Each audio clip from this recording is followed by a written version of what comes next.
Hello and welcome to the Flixters, the place where two movie geeks bring you all the movie reviews and news you can want in your whole lifetime. That's correct. You can actually download our podcast on iTunes, Google Play, Spotify, Castbox and Anchor. Just pop in the Flixters podcast. And don't forget to follow us on Instagram, Facebook, YouTube and Twitter. And again, just pop in the Flixters podcast.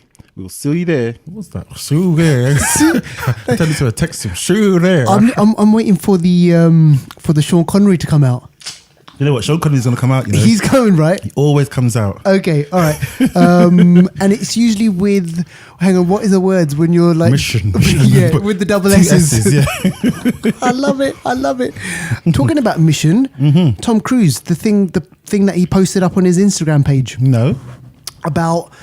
You know, there's this new technology on HD, on 4K televisions. Okay. Where you can, you make a change to it and it's kind of interlaced. Have you seen this? No. Interlaced, as in like when you tie both of your shoes together and you can't walk. Basically, there's something to do with the resolution of a screen. Oh, okay. Where he's saying that to turn the feature off, don't watch movies. It's really strange. And I thought, Well, why? don't watch movies in 4K. Or... Don't watch movies where you have the motion interlace thing switched on. Oh, okay. So to increase your enhancement, sort of thing. But I just thought it was really weird that Tom Cruise would it's like a public announcement. Like it was weird. Maybe he's gonna start doing those tech videos on YouTube. And I just thought, you know what? It could be something like a Tom Cruise like TV coming out. Like who knows, man? He could be promoting his own stuff. But anyway, look, I digress. Ladies and gentlemen, thank you for downloading another fantastic, amazing, wonderful episode of the Flixters. We are coming at you from the studio home in London. That's right. On a cold, crisp, freezing London morning. Okay, and we're on what episode this week? 29, feeling fine. Oh, brilliant. I can't wait to get through this. Right, okay, so we're going to bring you movie news, box office top 10, hidden gems, anniversary corner, film reviews, loads of jokes, loads of banter. But before all of that... And also, cinema ticket giveaway, don't you forget. And you know what, right? We are getting so much kind of traction on this. Yeah. People are getting in touch. You've got to be quick. The first person that gets back to us on this is the person who wins. So exactly. Got to be quick. Got to be quick. So before we do all of that sort of stuff, we got to give out a big shout out to the following people. Go on, shout out. So again, weekly we give out the shouts. Give the shout outs to the people that show us love, listen to the show, follow us on social media, make comments, chat, whatever. You know, we love it. We love the interaction. So the first one goes out to Derek, and I think we've shouted out Derek before. Derek is he's a really talented gentleman, you know. And when I say gentleman, I say it on purpose. He is a gentleman. He's a really, really nice guy. Yeah. I worked with him last year on a short film. Oh, nice. He literally came on set. He had a certain time to do what he had to do. He was off to another audition or something like that. Yeah. He came, he nailed it, he went. It was like a Vini Vici. Oh, he came, man. he saw, he conquered. It's like wicked. he just done that. He's so good. He actually does a lot of theatre. Right, okay. I believe he's in the Tina Turner. I think the Tina Turner theatre show on I was going to say Broadway, but it's not Broadway. Okay. It's London, isn't it? Is it? Yeah. So what? West End. West End, yeah. West End theatre. So yeah, he's into his theatre, into his acting. Probably Brilliant. seen him on a few adverts. So yeah, go support him in the theatre. I believe it's a Tina Turner show. And Derek, when you become super famous, remember us. Remember the Flixters, okay? Exactly. Give us bloody free tickets to your films. He shouted out on Instagram basically on some posts that we put out. So and he loves his Marvel. Anything Marvel we shout out. I think it was the Endgame trailer. He was on it straight away. Wicked. So yeah, cool. Brilliant. Thanks, Derek. Next one goes out to Paul Phoenix wins. Oh gosh, this guy Paul, right? You know what? He knows his movie stuff as well. Yeah. Because he's been watching classic films and all that sort of stuff. So he knows when we mention movies, especially he loves his horror stuff. Yeah. He loves his horror stuff, right? And he got in touch with us when we put up a poster of monkey shines. The poster just cracks me up. So, ladies and gentlemen, if you go back to our Instagram post, last week's episode, Deval spoke about a film called Monkey Shines, 80s horror film, and it's got a crazy, crazy poster. Go check it out. And Paul, he got in touch with it. He loved it as well. But also, we got to mention the fact that he didn't know there was a House of Dead movie. Yeah, he had no idea. So a bit of schooling there. Talking about schooling, he was talking about how old school, he loves the old school. And he said old school's the only school education he got. So there you go, Paul. Yeah, You know, exactly. stick with the old school, mate. Cheers, mate. Next one goes out to Tolu. Tolu shouted out on Instagram. And he shouted out when we posted one of our, it was a hidden gem, I think, the human centipede. This thing. The human centipede. Do you know what? It's mad because last week I only realised afterwards that we mentioned in the news, we mentioned some DC news. It was Blue Beetle. And that's like a comic book hero, Right. comic book character who's got superpowers and stuff like that. But we've mentioned that, like Blue Beetle, and it sounded very positive. Yeah. But as soon as you mention human centipede, it's like It just goes the other way. Exactly, and they're both insects. You got Spider-Man, you got Ant-Man. Why are they so cool? Exactly. What's wrong with the centipede? But anyway, a human centipede. He was disgusted by it and just, you know, I guess expressed his views on Instagram, which, you know, it's cool. It's brilliant. Yeah. That's what we want. Exactly. We want you to get in touch and let us know what you think about it. Exactly. So that's brilliant. Another one goes out to Name the Frames. You know what? This Instagram account is brilliant. And what they do is they, every week or every couple of days, or whenever someone like gets the answer right, Yeah. they put a frame of a film. Yeah. And you got to guess what the frame. Yeah, and it's really obscure, isn't it? Man. Like sometimes it takes me ages to figure it out, and I don't even figure it out. I know, It's so I know. hard, but it's good. It really is, good. it's So really good. Name the Frames, all one word on Instagram. Shout out to you. I think this is our first time we've actually spoken. Name the Frames, and Yeah. I think we've been following each other for a while. Been trying out your frames, which has always kept us entertained. But you mentioned that you liked Creed, Yeah. Creed 2, and I think Amar mentioned something about the end credits having Clubber Lang in it, and you just mentioned that it got you too, so it got me for sure. Exactly. I'm so glad it did, because you always get us with your frames. So we got you. Exactly. So next one goes out to Sandy F. Yeah, Sandy. Now, Sandy is an ex-student of mine, actually, from Oh, is it? Chile. Yeah. Oh, so, okay. so Sandy's an ex-student from Chile. So, Sandy, hola, buenos dias. Thanks for messaging us and, you know, listening to the show and kind of like, you know, enjoying the posts and everything like that. So she's a photographer and and she's an English teacher as well out in great. Chile. Okay. So Sandy, keep listening. You're Keep brilliant. listening. She shouted out to Human Centipede as well. Human Centipede got a lot of emotion out, Exactly, you know. So I it know. goes to show, like, when it comes to the sick, vulgar stuff, people really want to let their feelings known. I wonder if the house that Jack built, will that have the same... Let's have a wait and see. All right, okay. Let's wait and see. Next shout out goes to Film Junkie Reviews. So Film Junkie Reviews, as it says on the tin, actually, Film Junkie reviews films like a junkie. So non-stop reviewing films, reviewing films and reviewing films. So again, shouted out to, I think it was the Human Centipede again with that one, or it may have been one of the other ones. It may have been Outlander, I think it was. But yeah, again, great shout out. Keep listening to the show, Film Junkie Reviews, and guys, plug into that person's channel as well. So yeah, all the love. Brilliant. Thank you for that. Okay, now let's move on to movie news. Mm-hmm. And what do we have? I'm just scanning through this. All right, okay, let's have a look at Sonic. What's up with Sonic, man? Sonic Our the friend Hedgehog. Sonic. You know, I think we actually broke this story a We few did. months ago. We talked about Sonic, you know, being made as a film. I think Yeah. Owen Wilson's involved, Jim Carrey's Jim Carrey, involved. yeah. What's his name's involved? Isn't it the Cyclops Marsden? James Marsden. James or something. Marsden. I think he's that's it, yeah. involved. But Sonic, I think it's actually wrapped. I think it may have wrapped or maybe close to wrapping, but they put a teaser poster out, and the teaser poster consists of Sonic the Hedgehog animation, sort of looking Sonic the Hedgehog, sort of whizzing past the screen, collecting coins. Nice. And it's just a teaser, just to say, yep, Sonic is on his way. On his way. August 2019, Sonic will be Still a while though left. Yeah. whizzing. Do you know what? It'll come quick, you know? Yeah, yeah. It'll come quick. Like me on my first time. So, you know, he will come. So Sonic. Please, it's too early. It's late somewhere in the world.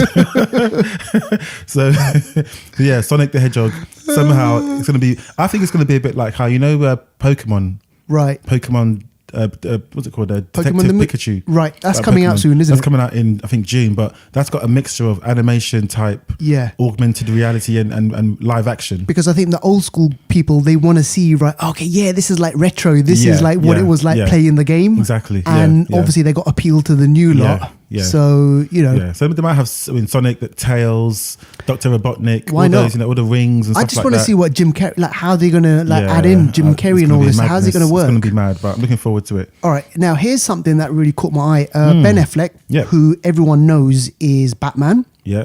Everyone's favourite Batman. Everyone's favorite Batman. I don't know about that. And, Ben Affleck, Ben Affleck is an Oscar winner. He won it for screenwriting for Good Will Hunting. And film for Argo. Don't forget that. Best Yeah. film. Sorry, Yep. best film, right, for Yeah. Argo. So that was really good. So, and he kind of had this whole change of career because they thought, Jenny from the Block, that type of, he's just like, what would you call it? Not a wag, but. Oh, it's like a power couple type, Yeah. like showbiz news couple type thing. And he just kind of, I thought, right, he's got talent. He went to the wayside, Yeah. but then he Oscar nominated, Oscar winner, all this sort of stuff. And then he swapped one Jenny for another Jenny. Exactly. He loves Jenny. He loves a Jenny. He loves his Jennies, don't he? And then he kind of put her to the side as well now, hasn't he? But anyway, tell us about what is he up to? Yeah, Triple Frontier. This looks like a gangster film, You know when I go gangster, I mean gangster. But check out the title, Triple. Do you know what Triple Frontier means? Okay, I'm going to give you three names of 3 different countries. Drop it. Argentina. Oh. Paraguay. Oh. Brazil. Oh. Yeah, there's a point at which these 3 countries they meet, or Yes. the borders cross. Yeah. This film is about they're former ATF or they're former soldiers, or they're basically former government hard men. Yeah. They don't Already sounds good. Yeah, they're like some proper SAS kind of, proper, well, The American US version, equivalent, yeah. Navy SEALs, come on, all that kind of thing. So they've been working their jobs, protecting their country, doing all that, risking their lives, all that kind of stuff, and they're still poor. They're like, hold on a second, guys. How are we risking our lives? How are we doing this? How have I got a crazy medical bills? How have my kid's not in the best school? And they get together. Ben Affleck gets together. Don't say it's a bank heist. It's kind of like a heist. Okay. So Ben Affleck gets together with Martel. What's his name? Oberyn Martell. Oberyn Martell. Okay, brilliant. I can't remember his real I don't know name what now, his but real name so is, yeah. he was in Narcos as well. Yeah. Also, the guy that was in, is it Vikings? Or the one that was in also The Sword in the Stone, Arthur. He's Hunnam. Charlie Hunnam. Charlie Hunnam, yeah. He's a Brit. And then there's a few other tough guys in this film, basically. Sure. So all of them, the whole team, get together and they look to pull off a heist against the meanest cartel people Wicked. in that trisector type thing. I'm watching this film, man. I'm watching it. They've gone against. They're not working for their countries. Nah. They've gone rogue in the craziest way. And they're probably thinking, you know what? Who better to steal from? Exactly. The cartels. Exactly. But once I guess the film's about them planning, them executing, and then the post. The post job as well. Exactly. They have to run for their lives. But also, I think there's kind of like an underlying message there. A lot of these kind of soldiers, they say like the soldiers, what happens is they go to war, they come back from war, and the government does nothing for them. Yeah. So that happens a lot in this country, happens a lot in America. And I guess it's probably them just saying, hey, screw you. I want a bit of something. I want the American dream. Yeah. I'm going to take it. All right, brilliant. So that film looks really good. So I saw the trailer. Really good, actually. All right, tell us about Us. Us. So it's me and you. We started this podcast in May. Yes. Yeah. And, people think it's just a podcast, but they don't know that you come during the week. Exactly. And we have our little rendezvous. We have debates. We talk about films. Debates. What I do. Now, Us is the much hugely anticipated. I wouldn't say sequel, but follow up. Yeah, follow up is a good word of Get Out. Jordan Peele's follow up of Get Out. God, this film again. The details have been shrouded in mystery. Yeah. No one really knows what is going on. Us. What's Us about? Yeah. Is it you and me? Is it us as in the nation? Is it us as in like a group of people brought together by ethnicity, belief? Who knows? I love all of that. But there's been some minor leaks, which I'm going to share today, only minor. So let me tell you who it stars. Yeah. A couple of the stars. So you got M'Baku. Right. From okay. Black Panther. Yeah, he's back. Winston Duke, I think his name is. He was in Black Panther. You got Nakia from Black Panther again. Okay. Lupita Nyong'o. Right. My future wife. And then, of course, yeah. And then you have some other people that I can't remember, but they're the two main stars basically. But what about, so this isn't Daniel Kaluuya, he's not going to be part of this? No, that's too many Black Panther people. How many Black Panther people do you want? Is this is pre or post Get Out? It's not a sequel to Get Out. Right, It's just his follow-up from Get Out. Okay. But I think from what I understand, it's going to contain lots of the social commentary. Yeah. The big themes that are present today. Ethnicity, beliefs, social injustices, all kinds of things are going to be wrapped up. Stuff which is relevant right now. Exactly. Things are going to be wrapped up into this film. So the sort of, I guess, brief premise that I know is that there's a event. I'm not sure if it's a wedding, birthday party, but there's some sort of event that people are going to. And at this event, some uninvited guests show up. Oh, gosh. I'm not sure how. I mean, that just seems like it's an easy job to do. Oh, guys, sorry, you weren't invited. You weren't invited, yeah. Film over. Yeah. But no, No. this is Jordan Peele's work. You know it's going to be something more sinister. I can see the twist coming in here. Can you? Like some sort of white supremacist group. Do you reckon? That's too easy though, isn't it? Or do you reckon it could be, do you reckon like, oh my gosh, do you know what? That could But happen, then you know? it turns, Something. but it goes really, really dark in a yeah. Jordan Peele way. Yeah. He's just going to peel off the layers, isn't he? Oh man, I can't wait. Whatever he does now, it's just like Yeah. everyone is going to be like just waiting That just George to kind Foreman, man, because he's working on Twilight Zone as well. It's so good. I put my name on it. and we're going to speak about that. There we Right, are, okay, so yeah. that's us. All right, now let's get into A bit of Marvel. a bit of Marvel. We now. can't do the show without a bit of Marvel. No, Come on, it's guys. Come on. our thing. It's our MO. Listen, so Spidey and Mysterio, they're teaming up. Yeah, from what I understand, so Spider-Man, Far From Home, coming out July 2019. From what I understand, we know Mysterio is going to be in the film, played by Jake Gyllenhaal. Yep. But from what I understand, it's not going to be as simple as Jake Gyllenhaal's Mysterio being Spider-Man's enemy throughout the whole film, which is what most people thought. Because in the comics, Mysterio is Spider-Man's enemy. Mysterio is a failed movie special effects operator. Yeah. He's really, really good at special effects. Yeah. And he takes his special effects skills to give him the persona of Mysterio, and it gives him like magical sort of looking abilities, but they're really grounded.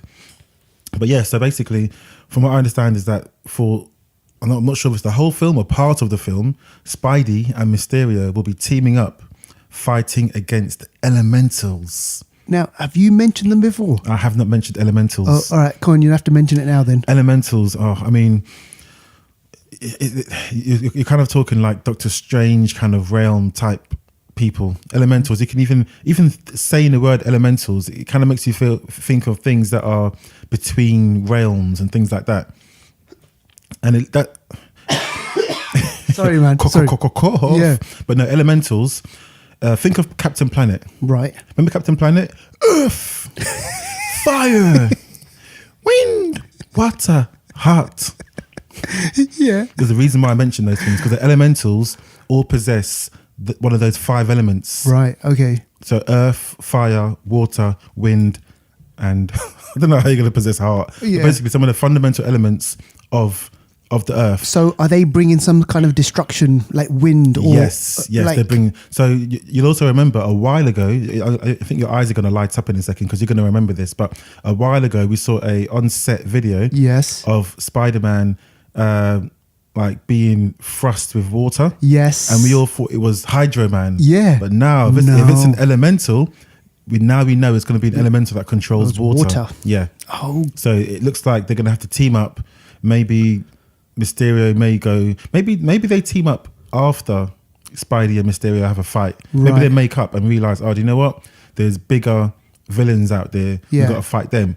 Also, another theory that I sort of cooked up while I was brushing my teeth the other day is that these elementals, where did they come from? what event can you think of has shaken up the reality of the universe that could spill elementals into our world? What can you think of? What? Oh, so this is all good. This is all connected to the decimation. It could be a repercussion of Thanos's finger snap decimation event that has caused elementals to slip into our realm, and now we've got to clean up. This is all theory, by the way, not being proven, but who knows? Let's see what happens. I love it. So let's see what happens in Spider-Man. We're just putting that out there, Far ladies From and Home. gents. Yeah, putting that out and there. that was the idea that I gave you, right? When we were having our little chats. All right, okay, talking of the Spider-Verse. Now, Jeff Pinker, who was the screenwriter for Venom, came out the other day and he said that Venom 2 is 100% in the works. Obviously, he didn't tell me, like, you know, what exactly is going to happen, like A, B, C. So I was like, right, okay, Jeff, no problem. You know, you told me that this stuff's happening, right? So Flixters, I'm letting you know. So hold your horses, wait tight, keep tight, give it a couple of years. We're going to see a Venom 2. What we now, we're 2018 now, 2021. I think that's realistic. Isn't that what they, I think that's realistic. Yeah. Because what is... 2020 actually, yeah. No, I think it is 2020. Because I think, what's it called is coming out as well at the same time. Michael Morbius. They're coming out, I think, 4 or 5 months apart. And there is a lot, I mean, I don't know whether or not we can believe this, but there is a lot of stuff going on. Because Venom did so well, there is a chance that Spider-Man could there's people saying, look, why not? What? Because Venom could become this big character now in the Sony. Well, actually, it's not going to be Sony, is it? It is Sony, It will still be Sony, right? Sony own the creative rights and they own the distribution and everything like that. Yeah. The Spider-Man sort of, I guess, agreement is that Marvel actually have the creative freedom. Yeah. To it, and they get the money from the toys, but right. Sony still own the rights and get all the money from the I'm just thinking, does Sony have the cojones to take Spider-Man and do what Marvel have done with it? No. Could they? I don't think so. Short, quick answer, no. No, I don't think they can. They wouldn't need Marvel. Exactly. That's it. That is it. That's it. So I just don't think they got the balls for it. All right. Scott Derrickson. Do you remember our friend Scott? Yeah, I remember Scott. Scott's a nice guy. Yeah, he directed Doctor Strange. Doctor Strange, he did. Tell us about him.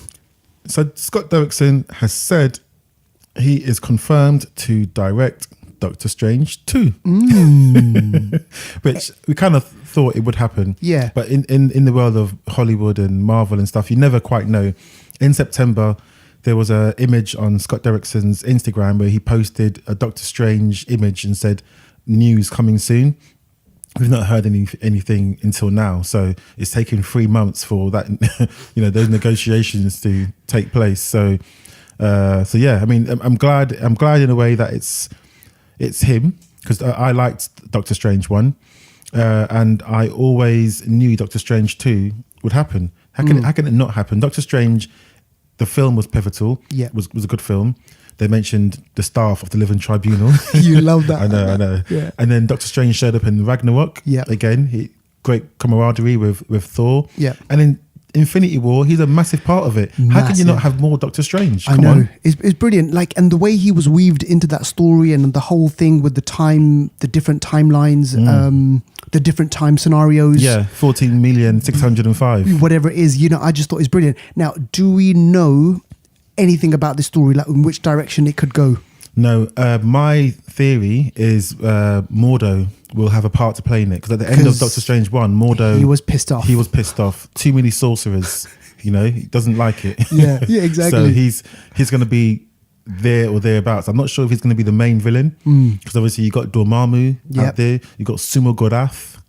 Sumo Gorath is speaking another language now. What is this? Sumo Gorath is a weird creature from the sort of Doctor Strange, what storyline I should say. Yeah. So Sumo Gorath is a creature who looks like a squid with one eye. Right. Or more like an octopus. He looks like an octopus. Yeah. With one eye in the middle of his body. Okay. And he is Doctor Strange, basically, throughout his journeys and travels and so on. He's always got he's always worried About that Sumagarath is going to this come cat. into our realm, because Sumagarath is crazy powerful and crazy evil. I mean, if you're octopus looking with one eye, what else are you going to do? You're not going to go around hugging people, are Nah, you? you're know what eating. I mean? You're doing You're some devouring. mad shit. He's got mad powers. Yeah. So Sumagarath is a crazy creature. Cool. I don't know how that's going to translate if you can get an octopus with one eye Yeah. walking around New York City. How's it going to work? But those sorts of level of creature or beings or enemies in Doctor Strange's archive is Yeah. crazy. There's so many. It's crazy, man. And just to clear up for our audience, Doctor Strange is in Endgame as well, right? Well, I mean, he should be. So far, he's been zapped away, hasn't he? Yeah. So I don't know in what capacity, how much. I don't know, but he should be. Yeah, he should because be. I'm assuming that they're going to, his storyline, so that then he can be available for Doctor of Strange course, too. Yeah, of course, So, yeah. all right, cool. All right, this is an interesting piece of news. Our little birdie out in TV land has told us that. Do you remember this whole big, massive DC event that happened? I watch it. Yeah. Yeah. So there was back in the Silver Age, the Golden Age of comics and everything. People decided, you know what, we need to shake things up on the DC side. Yeah. So what happened was they created this event, and this event just rewrote the whole origin stories of certain types of characters, the Flash, Aquaman, all these people, and it was called Crisis on Infinite Earths. So you're a big fan, or you watch the Arrowverse, right? Yeah, So yeah, I that's do, yeah, the Arrow, yeah. the Flash, and Legends of Tomorrow, Legends of Tomorrow, Supergirl. They are actually going to be making a Crisis on Infinite Earths crossover again. Tell us about this one. So I mean, I'm currently watching now the Arrowverse, and there's Elseworlds going on. I'm not sure if that's something to do with this or not, to be honest. But with that, it's basically so Arrow, the Flash, Supergirl, all their sort of crews, and the characters in those shows are all getting together and fighting somebody called the Monitor, Right. who wants to rearrange the universe as he sees it, because he feels there's a bigger threat coming along. So basically, on the show at the moment, it's got the Arrow, who is the Flash, and the Flash, who is the Arrow. Oh, They've switched. They've It's switched weird. it now. It's weird. Okay, I so haven't. you see the character, like Arrow's face, like Oliver Queen's face. But he's actually Barry Allen. It's weird. It's weird. But then they've introduced Batgirl in it now, Ruby Rose. Yep. She turned up. She got introduced in it, and she's badass. bad. Yeah, she doesn't mess around. She's just she's just perching on her big sort of tower and looking. I think that's such an awkward thing to do. Who's going to go to a big high rise and squat on a gargoyle just to look? Yeah. I mean, that's such effort. I know, man. Get a CCTV camera, look through exactly. that. Get binoculars. Exactly. Just lie down Gust somewhere. the wind and you're gone, mate. Yeah. But so this is coming, isn't it? Yeah. So I mean, at the moment there's Elseworlds, and I think this one, Crisis on Infinite Earth. I think Elseworlds is leading towards that. Right. So there's going to be another big major event coming soon. So I watch these shows all the time, every week, and I think they're really good. I like it. And in the Flash, they've been teasing this since like season 1. This event. Yeah. In the future, I think it's 2040 or 2020 or something like that. Barry Allen, he's gone missing. Yeah.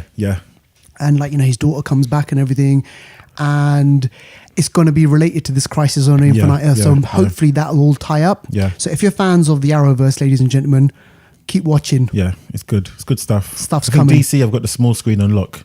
Animation and TV. Yeah. DC, I've got it on lock. Definitely. Got their ducks in a row there. Yeah. All right. What else have we got? What else have we got? So, Grace Note Creative Arts Agency. So basically, there was a study by Grace Note, who worked with the Creative Arts Agency in America, and they looked at the sort of top grossing or successful films of 2017. And according to their study, women led the box office in 2017. Okay. Yeah, so obviously I think Wonder Woman had a big part in that. Exactly. There were obviously quite a lot of other films that were female led that done really well at the box office, and it's quite interesting to see that. I mean, I never would have. it's not something I'll think of. I'll go and see a film, whether it's male led or female led. If I want to see the film, I'll see the film. Exactly. That's it.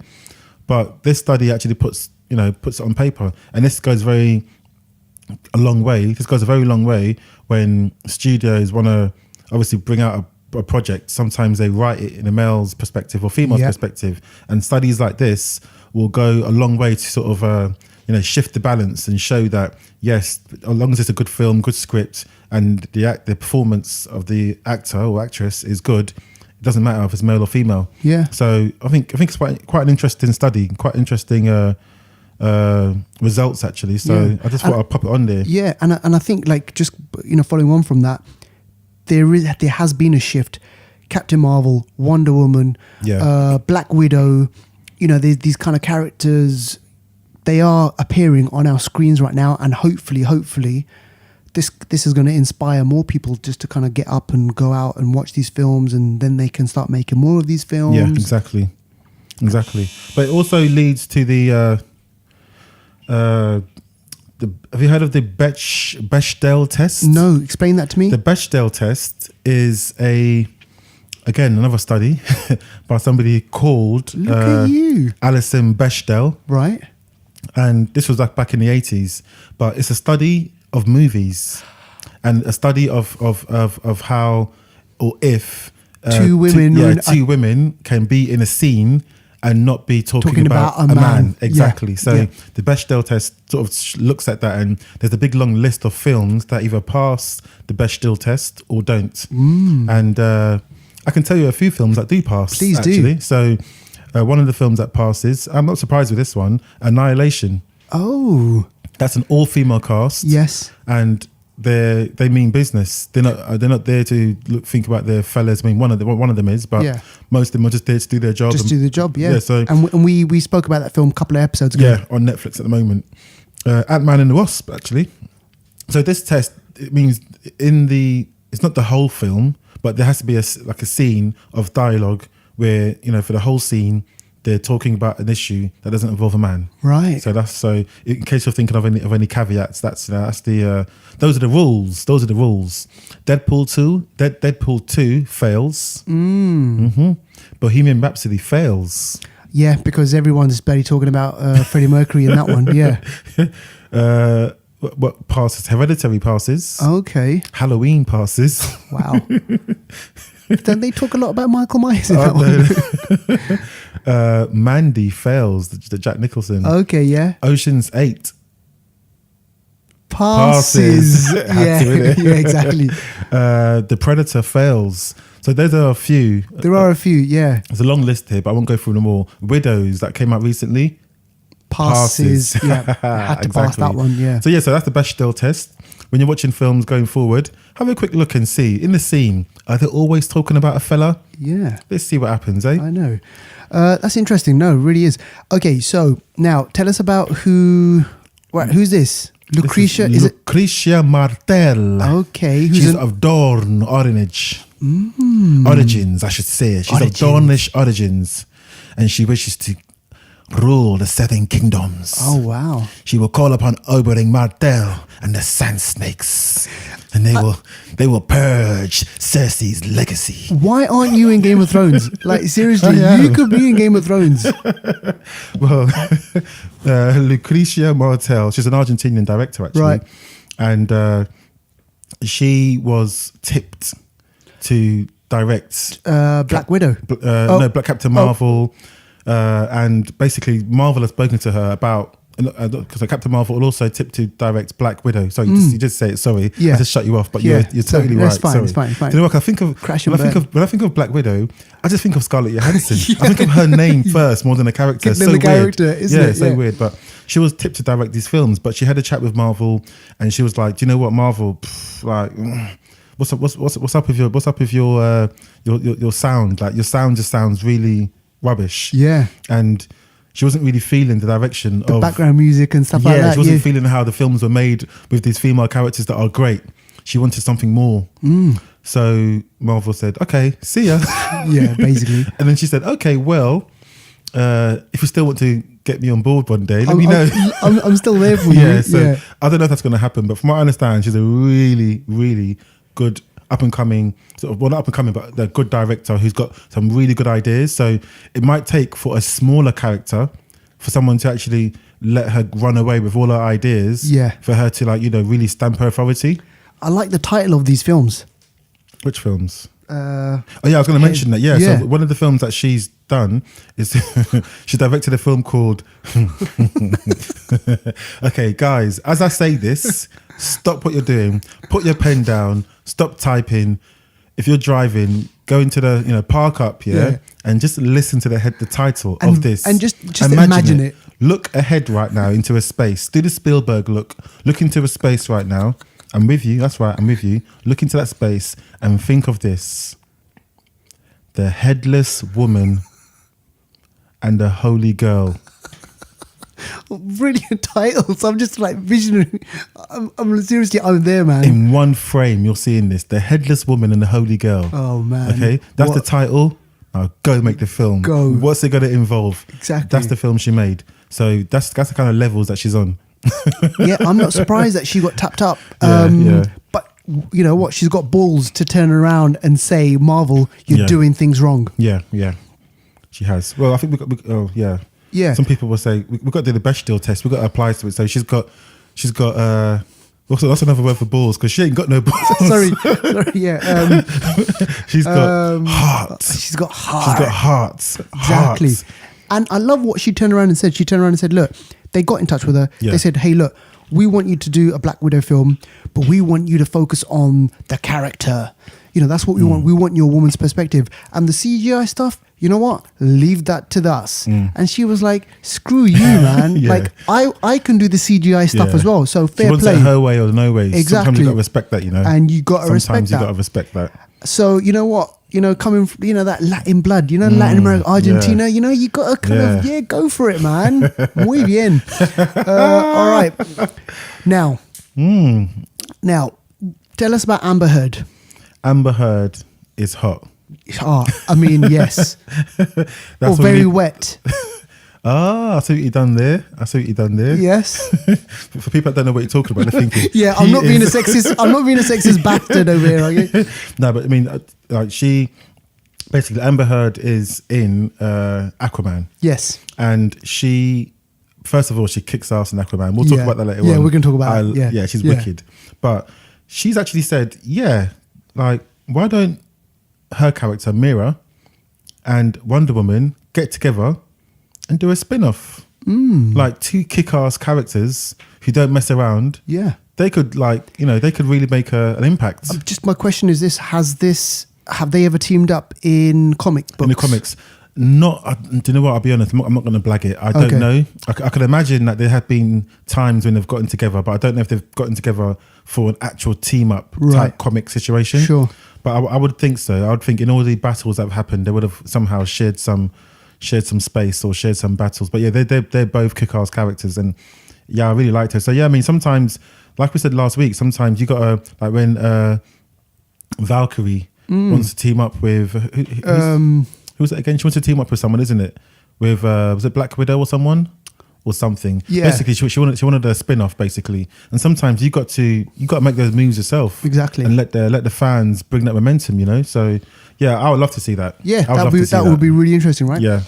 All right, tell us about Steven Yeun. Steven Yeun. Does that name ring any bells? Yes. The Walking Dead. Exactly. The Walking Dead. So he plays. Is it not? Isn't it? Not Eric. It begins with an E, isn't it? His name doesn't begin with an E, does it? Well, anyway, he was in The Walking Dead. Glenn. That's Glenn. Yeah. That's got an E in it. Exactly. To start with it, but yeah. So he played Glenn in Walking Dead, and from what I understand, Steven Yeun has joined an all-star cast on the soon-to-be-released Jordan Peele sort of co-produced Twilight Zone. I can't wait for this. That is going to be heavy. Yes. So Steven Yeun is going to be included in an episode with Sanaa Lathan. Sanaa Lathan, she's been around for years, but she still looks like she's been 25 years old. Okay, you seen Alien vs Predator? Yes. The first one. Oh, God, she was her. she was in the Blade. sister in that. She was in Blade as well. Yes. She's been out for years. If Yes, you see her now, I know. she doesn't look any different to when Brilliant genes. that. It's crazy. Crazy. And then you got John Cho, Yeah, who was in Searching. Was in Searching, yeah, exactly. And So, other people might remember him as Harold and Kumar. Exactly. And the MILF guy yeah. from Yeah. American Pie. Exactly. All right, okay, now, this is a movie we've spoken about, and you know what, you love this whole franchise. Yeah. Clever girl. Exactly. Tell us about Jurassic Park 3. Or Jurassic World 3. Pardon. Okay, we're going Jurassic, global. yeah, right. Jurassic World, Mondial. yeah, Jurassic World 3. Jurassic Mondial. I love it.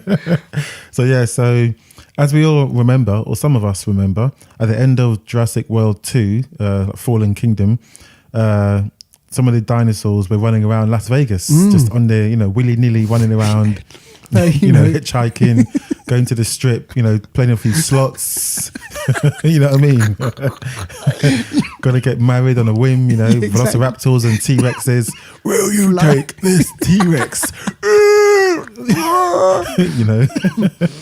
So basically the director, who was going to be Colin Trevorrow, he said that Jurassic World 3 will not contain or will not be a film about dinosaurs running around in a city. So if you thought that Jurassic World 3 was going to be about, Because, that's what the setup was, isn't it? They That's how land they left. on, they get to land. Yeah, they came to land, and at the end of the film, they're just running around. Yeah. They ran off over the horizon into the city. But he said, there may be some element of that, but the film's not going to be about dinosaurs in the city. Oh, it could be kind of like, the fallout of them being like there and like this human story and about survival and about... Who knows? Yeah. Oh, yeah, There's that'd no be details interesting. yet, because this film came out this year, so it's usually 3 years gap. So we're looking at 2021 for the next one. I tell you what, what's his face? Star-Lord. He's busy, man. Yeah, Chris Pratt. Yeah. He's got stuff coming out of his ears. Out of his arsehole. Yeah, exactly. Just coming out, falling out. I know. All right. So that's the news. That is the news. Boom. All right, now let's move on to the box office top 10. And sitting in at number 10 is, I gotta say, I'm not surprised, but I'm shocked. I was too when I saw this. A big budget Hollywood film where they've spent like say 100, 150 million at it, and it's at number 10. I'm talking about Robin Hood, ladies and gentlemen. It's taken 2.6 million, and gosh, it's just like, if you haven't seen it and you like Robin Hood, then go out and watch it. But I mean, you're not missing much. All right, number 9, Event Cinema Nutcracker, which is a ballet, and it took more than bloody Robin Hood. It took more than Robin Hood. Can you believe that? Nutcracker. I know. The Royal Opera House, is The it? Royal Opera House, sir. Okay, number 8, Sorry to Bother You, which is a film that you saw. Do you know what? This film, I knew it wouldn't do well. But It's this like, film, what? For me, this year, if I talk about top 5 films, Is it on there? it's my top 5. Oh, Great wicked. film. Yeah. This film is like just above a station. It's not just- in my, can you believe it? It's not in my local cinema. Yeah, I'm not surprised. This film is not... It's better than all the films on there, I think. Yeah. Yeah, I think for me, it's the best film on the top 10 in It's the UK crazy. top 10 right now. That's Sorry to Bother You, and it took, $250,000, and it debuted at number 8. Yeah, it's on its way out. But Exactly. it's such a sad thing to see. Yeah. Here's another film that I haven't seen. It's called The Old Man and the Gun, which is at number 7. That's got, what's his name, isn't it? The Indecent Proposal Man. And he was in Winter Soldier. Robert Redford. Yeah, Robert Redford. Okay. What is it? What is it? A Western? It sounds like a Western. I think it's just an old man and his gun, really. I think he's I don't know. What's he doing with this gun? Sounds a bit creepy. He does, Yeah, exactly. Come All and right. strike my gun, dear. No, but I mean, Robert Redford, he's a classic actor. I mean, I've seen like Butch Cassidy, Sundance Kid, All the President's Men. Okay. Some of his really, really, The Sting. Okay. Really, really great films. So hopefully I can check it out, but I mean, I'm not sure. But Deval, you know what rocks? Nativity. Nativity rocks, which is at number 6 and is taken under 2 million. So it's done better than all of those films. It has. And Christmas is just around the corner. School's going to be out soon.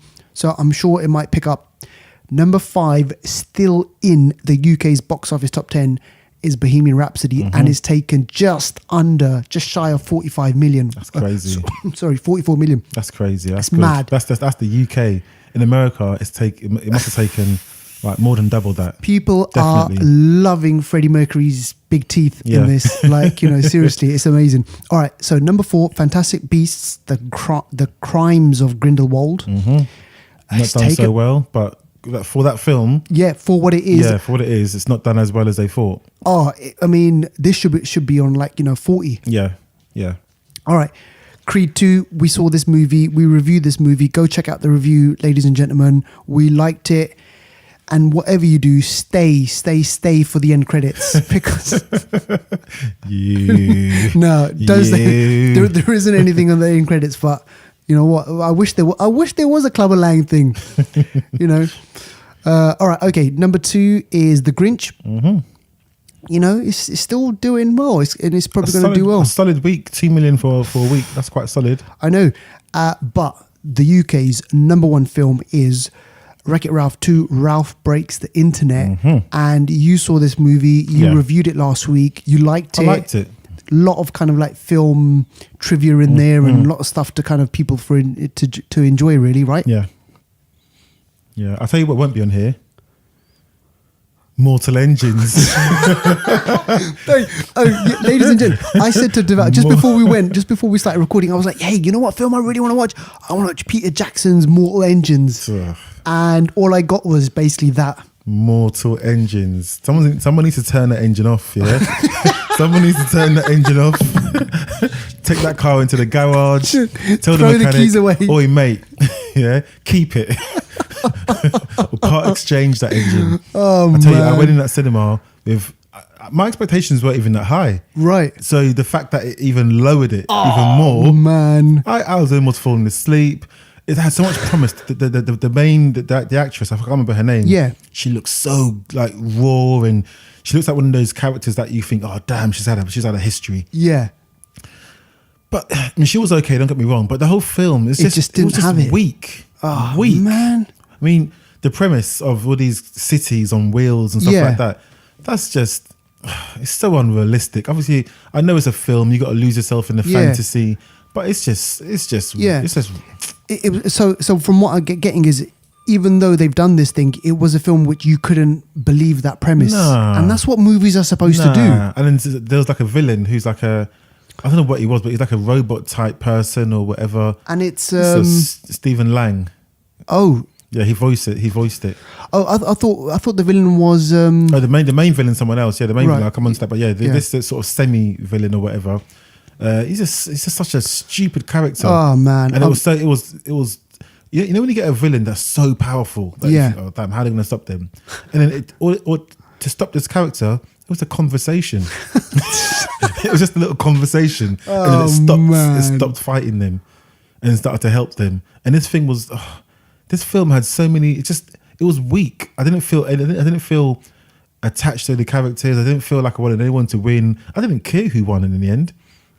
The film was just weak, and then obviously the main villain is Mr. Smith. yeah.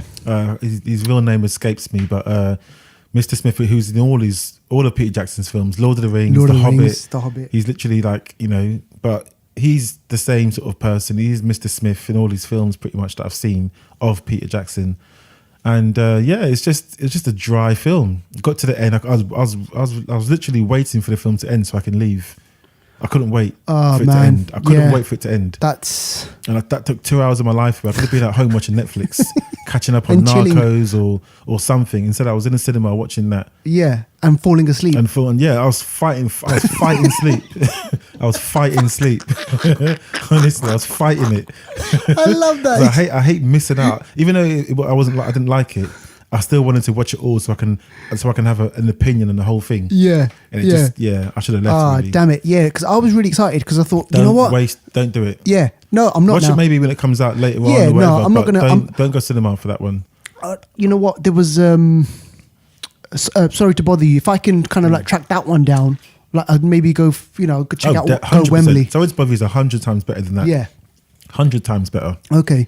All right. Cool. I think Sorry. Mortal Engine should have been called So It's Bother You, because it flipping bothered me, all right? Oh shit. All right, ladies and gentlemen, let us move on to new on streaming and trailers. Yes, because there's nothing on Blu-ray this week. You know what? I searched and there was nothing of note. There was I nothing thought, of you know note. what? Leave it out this week. It is what it is. Exactly. Yeah, and so, for Christmas, I'm sure there'll be next week there'll be something that comes out. All right. Okay. Now, here's something that I want to bring to your attention, Duval, and our beautiful listeners out there. There is a trailer out on YouTube for a film. No, hang on a second. Duval, is it a film or is it a TV show? It's a series. Netflix. It's a Netflix series. It's going to be a series. It's a Netflix series. It's coming soon, and it's called The Umbrella Academy. And what it is, right, really exciting. It's about a group of people. They make umbrellas and then they sell them. And that's not okay. I'm joking. It's not. Right. Here's the premise for The Umbrella Academy.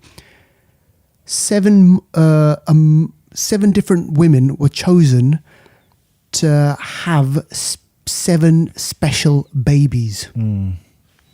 Okay, just imagine that now. So you're chosen, you have a baby without conceiving.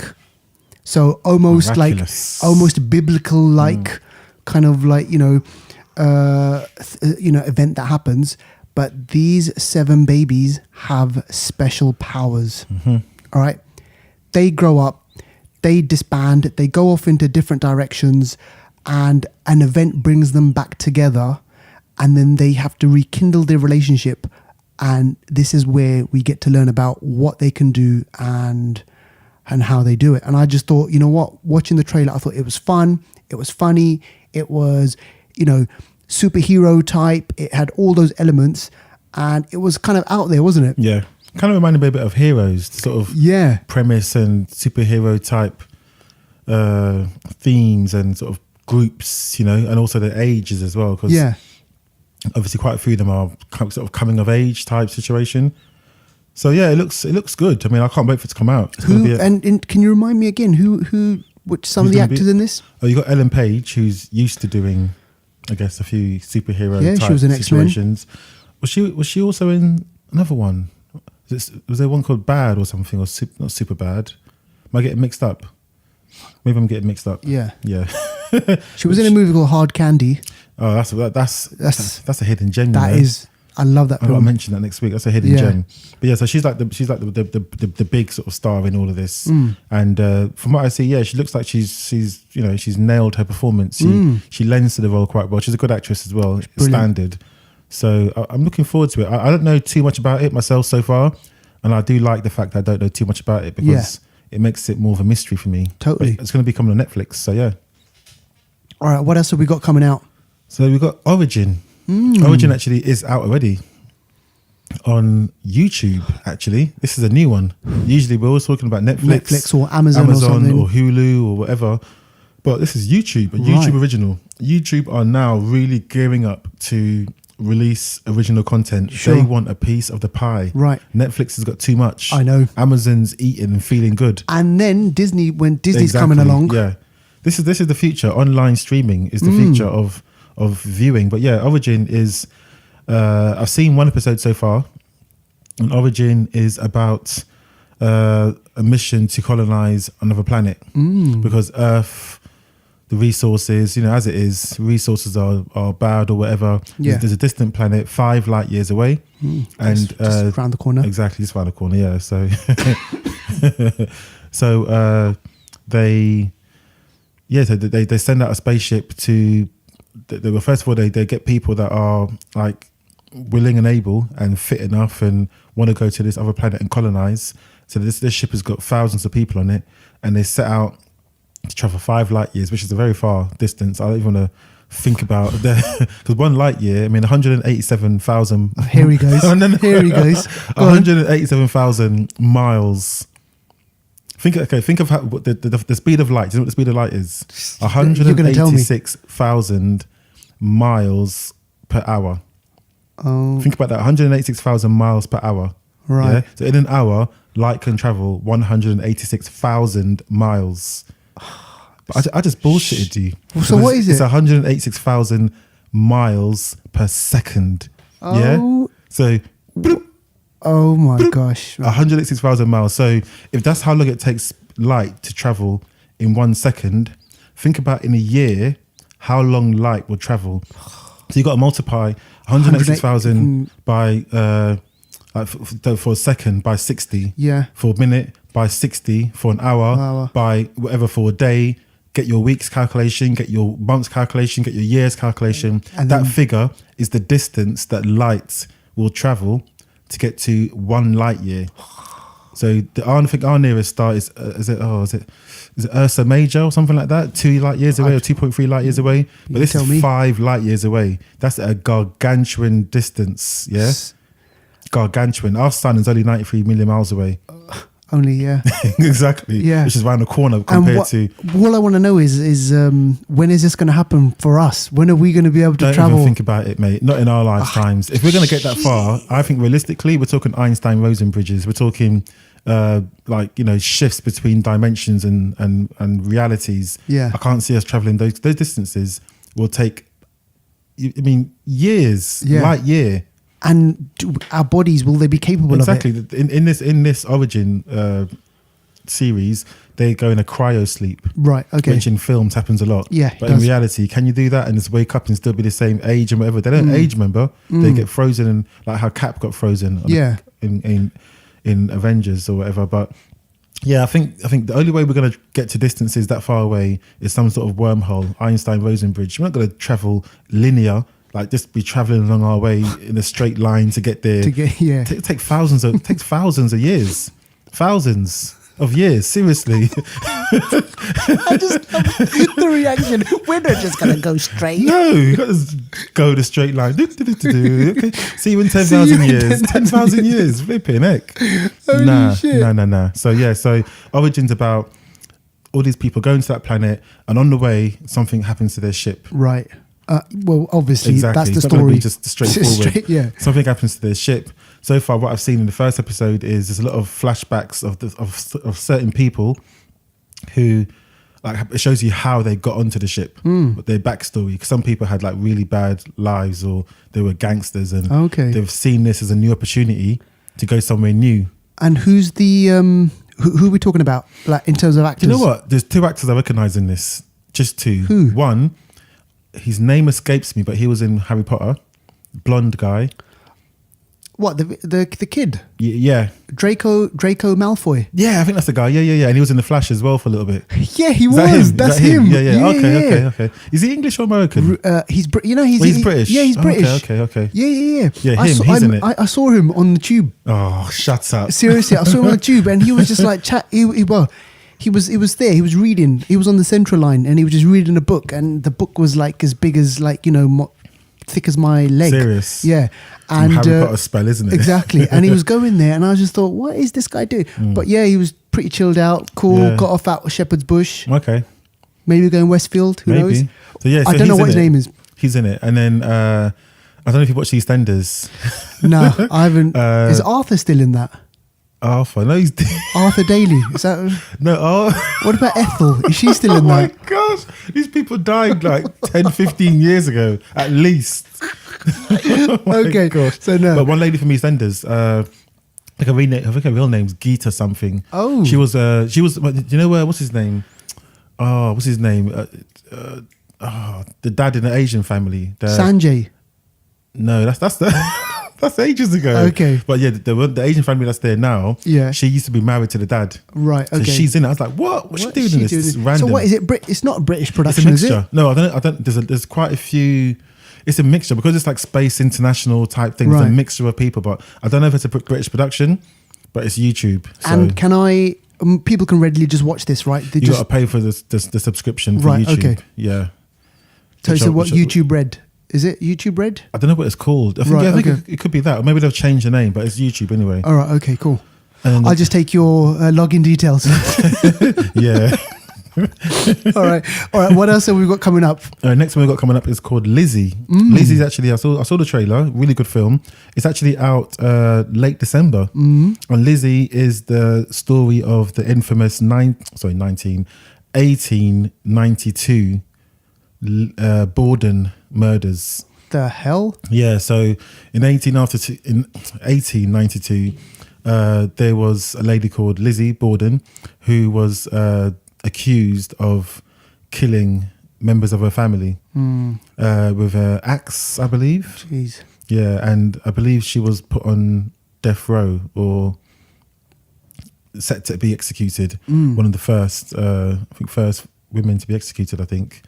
But yeah, so it's a story about that, and it's got what's her name, Kristen Stewart, isn't it?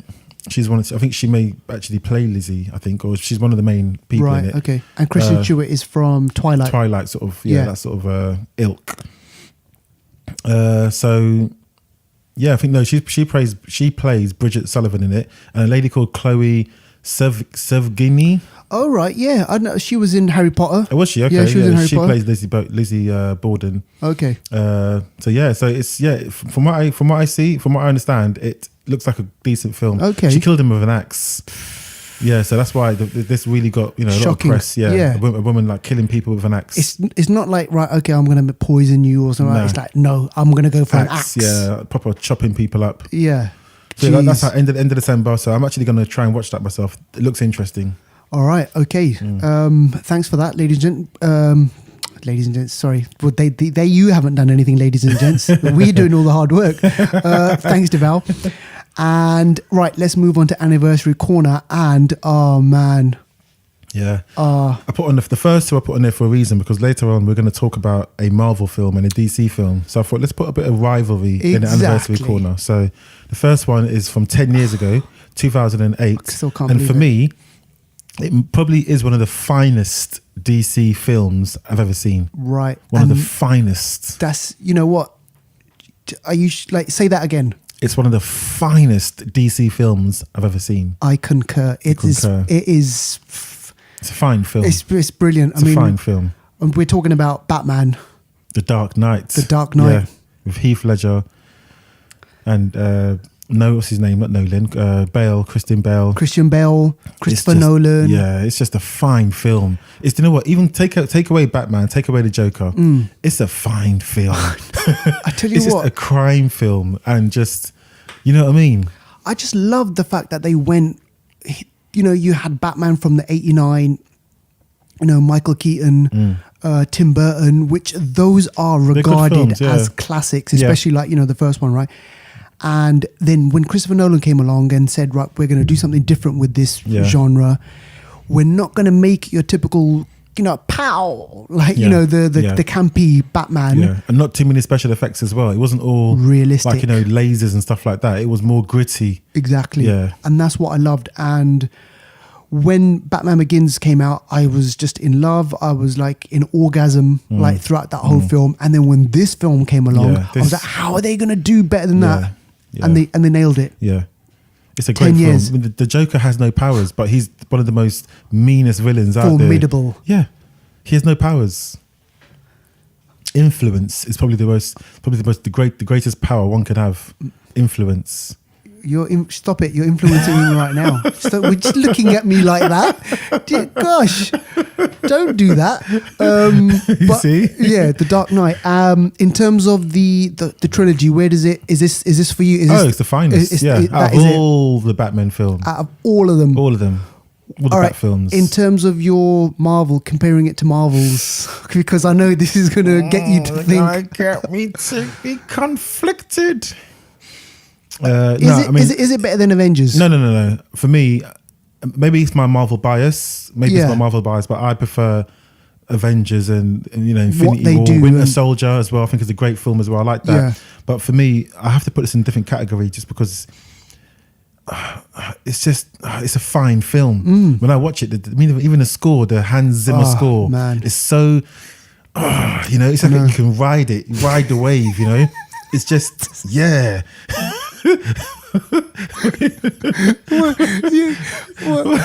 what? It's like, you know, you get the dun dun dun dun dun dun, like the Batman, the Dark Knight. Just the score just makes you want to get in the Batmobile and just ride away, you know, and just ride the Batmobile and shoot those torpedo things at people. And it's just so dark. I know, man. And the fact that, you know, like I said, Joker has no powers. Batman again has no powers, but he uses his weapons at his disposal. Yeah. The Joker uses his weapons, his influence, his crime knowledge, all that. He's gangster, persona. These are two, what is it, an immovable object meets an unstoppable force. Or vice versa. Yeah. It's just, Dark Knight is a fine film. Yeah. I can't even stress it any more than that. 10 years ago. If that hasn't convinced you to go out and buy it on Blu-ray or watch it again, I don't know what has. I don't know what, yeah. And Heath Ledger, obviously, he got the Oscar for Best Supporting Actor, I think it was. Yeah.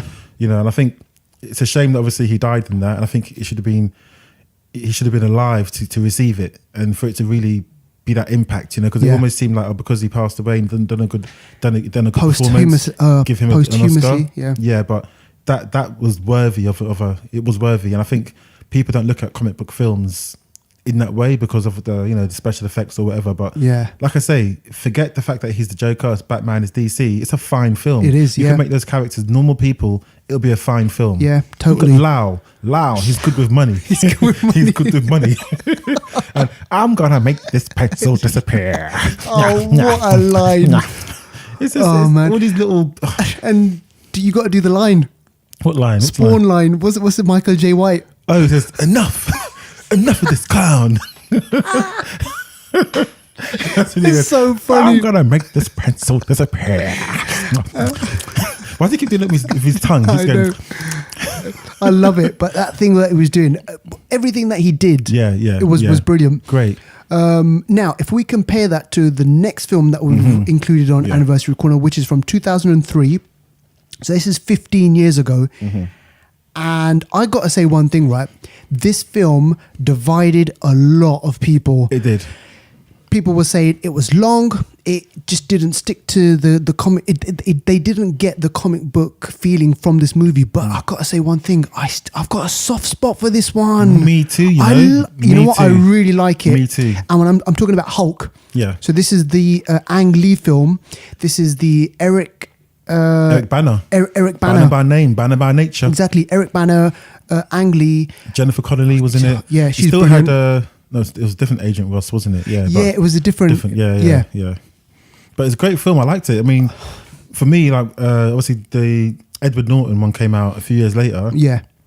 Remember, this is 2003. Special effects weren't as they are like years later. But I still think they did. This one, they did a good really job. good. And for me, this Hulk was a serious Hulk. Yeah. Because the Edward Norton Hulk, for me, he seemed a bit soft. Yeah. Like there was a moment where he didn't really want to fight because the Abomination wanted to fight, and he was a bit like, and he went to fight. Yeah. He couldn't jump too far. Yeah. He had to jump on buildings and sort of claw on them. This Hulk could jump from here to central London. That bit where he's in the desert and he's that's just my favourite bit. I love it, man. My favourite bit. The way he's fighting, he throws a tank. I know. Just clean across the desert, and there's a bit where he rips off the cannon of the tank and he's playing with it in his hand. He's like a baseball bat.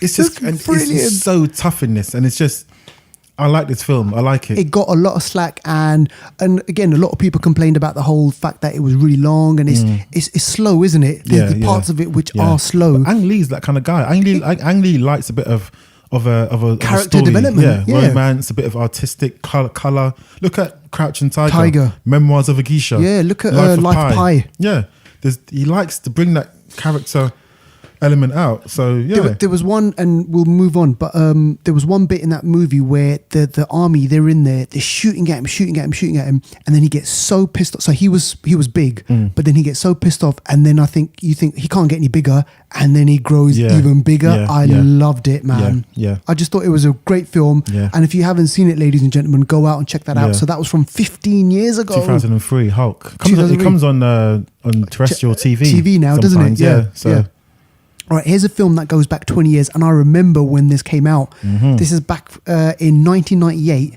and this is How Stella Got Her Groove Back. How Stella Got Her Groove Back. What a title. Wicked. There's two films here with great titles, but How Angela Bassett. Yeah, man. How Stella Got Her Groove Back, and it's got Taye Diggs. Taye Diggs in it, and we saw Angela Bassett most recently in Black Panther. Black Panther, yes, we did. Yeah.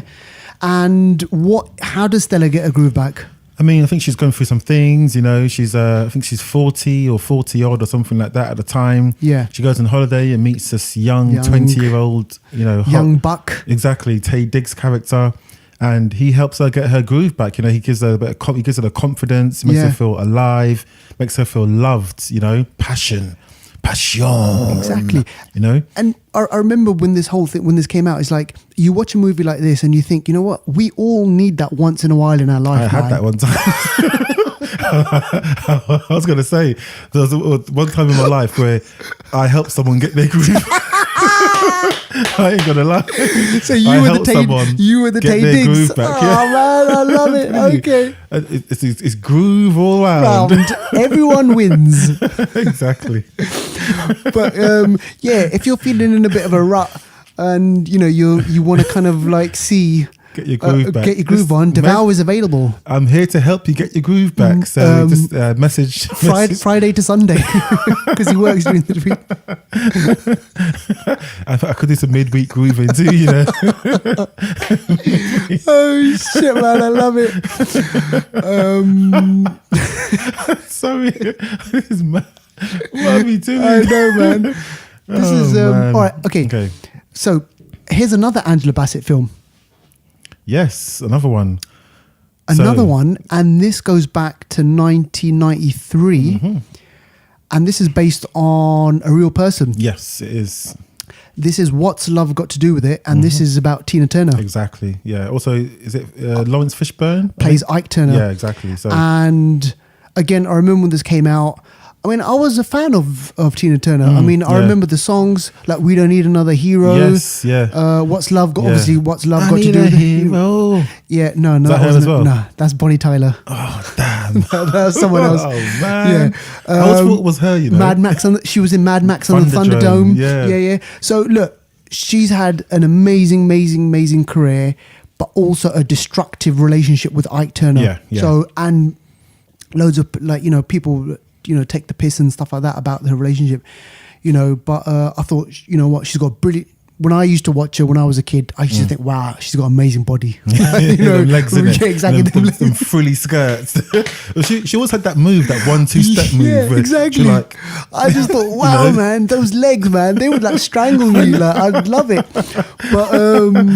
But yeah, this is What's Love Got to Do with It. And again, Angela Bassett, I mean, she's got loads of layers. Yeah. She's good. She's really good, right? And she's been making she's been making hit movies for a while ages, now. Yeah. That's why she has to be Queen of Wakanda. Exactly. She had to be. They had to bring in someone with gravitas, with someone who's got that experience. Yeah. And in Angela Bassett, you're gonna have that. Exactly. All right. So that was What's Love Got to Do with It. And then from 30 years ago, 1988. This film's big. I know, man. Big film. It is big. It is big. And it's big. Big by name, big by nature. Tom Hanks. Elizabeth Perkins. Yes. I can't remember what the old guy's name is, but it's one of those feel-good movies where every kid just wants to kind of wish that they were big and they can do adult stuff and they can go out, and this kid, he gets his wish come true. Is it Zoltan? Zoltan. I was about to say, yeah. So makes a wish. It puts money in the Zoltan machine and he wishes he's big, and the next day, lo and behold, boom, he's big. Yeah. But it's like some people actually like that. Yeah. They actually like the big character because they're big, but in the mind, they're not. They're kids. You know? Yeah, exactly. You know, Mr. Lindemann? Exactly. Man, child. Are you listening, mate? Look at the you're in. And it's almost like when this film comes out, Shazam as well. Yes. It's like in a superhero body, but in a kid's mind. Big meets Superman. Exactly. Yeah. But Big has got different layers. It's like, it's a coming of age film. It's a growing pains movie, basically. All the stuff that you feel like as if you can't do as a kid, he goes out and he does. He does, yeah. And even with the sort of girlfriend type situation, doesn't really know what he's doing. Yeah. She's trying to fumbling move around to him, but if she only knew. If she only knew. Exactly. And it reminds me of a movie that Jennifer Garner was in. It's called 13 Going on 30. Oh, yes. Yeah. Same situation, same kind of thing premise, happens, yeah. But yeah, ladies and gentlemen, go check those movies out if you haven't. That's anniversary corner for you. It sure is. Now onto the reviews. Now, we've got some films that we need to get through over here. And the first up is a little known character called Spiderman. And in this version is played by a different person. And when I mean different person, I mean, actually, I should say different people. Yeah, yeah. Because the film that we're going to speak about is Spider-Man Into the Spider-Verse. Yeah. Is a different take on the Spider-Man legend that you know. Yeah. And we've seen lots of movies. We've seen lots of kind of shows on this, cartoon shows, where it's Peter Parker plays Spider-Man. You know the story. He gets bitten by a spider. He goes home. He turns into Spider-Man. He has Aunt May. He has Uncle Ben. Something happens to Uncle Ben. And then that event turns him into this superhero. He fights Green Goblin. Yeah. He fights all these different people, right? Okay, that's one version of Spider-Man. And according to this movie, there are different versions. You've got Spider-Gwen. You've got, who was the Nicolas Cage one? Spider-Man Noir. Spider-Man Noir. I loved it. You've got a little porky little... Spider Pig or something? Spider Pig. Who am I missing out? Okay, so you got Spider-Gwen. Yeah. And you've got... Who else you got? You got the sort of anime type one. You know, they're kind of like the one with the robot. yeah, exactly. That's the future Spider-Man. Yeah. From 2099 or something like that, yeah. or was that or something? So there's that one. So you got all these different, and obviously you have got Peter Parker as Spider-Man. But the one that we're going to focus in on, or the one that the movie focuses on, is a new Spider-Man, and this is based on the comics. Yeah. They haven't just like plucked this guy out of nowhere. This is based on the comics, and this is a Miles Morales. Yep. Who's kind of like a newer version of Spider-Man and really popular, and he's a Latino, believe it or not. And in the film, he speaks like Spanish to his mum and everything, which I thought was a nice little touch. Yeah. But in terms of why they introduced this, why do you think they went with this version of Spider-Man, Deval, of Miles Morales, rather fresh than take? Also, we forgot actual Peter Parker. Actually, Yeah. Sorry, I just realised. But yeah, I think it's a fresh take. I think because you're right, we've done Spider-Man, Peter Parker so many times, and I think the comic world, they like Miles Morales. He's relatively fresh. I think 2010 or 2011 he first came out, and I think they wanted something a bit different. But it's different but the same, because you still get Peter Parker, so you still get the regular Spider-Man sort of lovers on board. But I think Miles Morales, he's got different sort of skill set. He's got a slightly different backstory. Yeah. He's a different person as well altogether. So his personality is going to shine through his actions. So also ethnicity. He's a Latino African American mix, I think it is. Yeah. So everything is different but a bit of the same. So I think just sometimes when you're trying to, I don't know, you're trying to bring a new character into it, but you want a character that everyone loves. Everyone loves Spider-Man. He's one of people's favorite characters. Yeah. So giving someone the same but a bit different means that you can't lose. You know. So I think that's maybe why they went with Miles Morales. Yeah. And not the same old Peter Parker. Yeah. You know.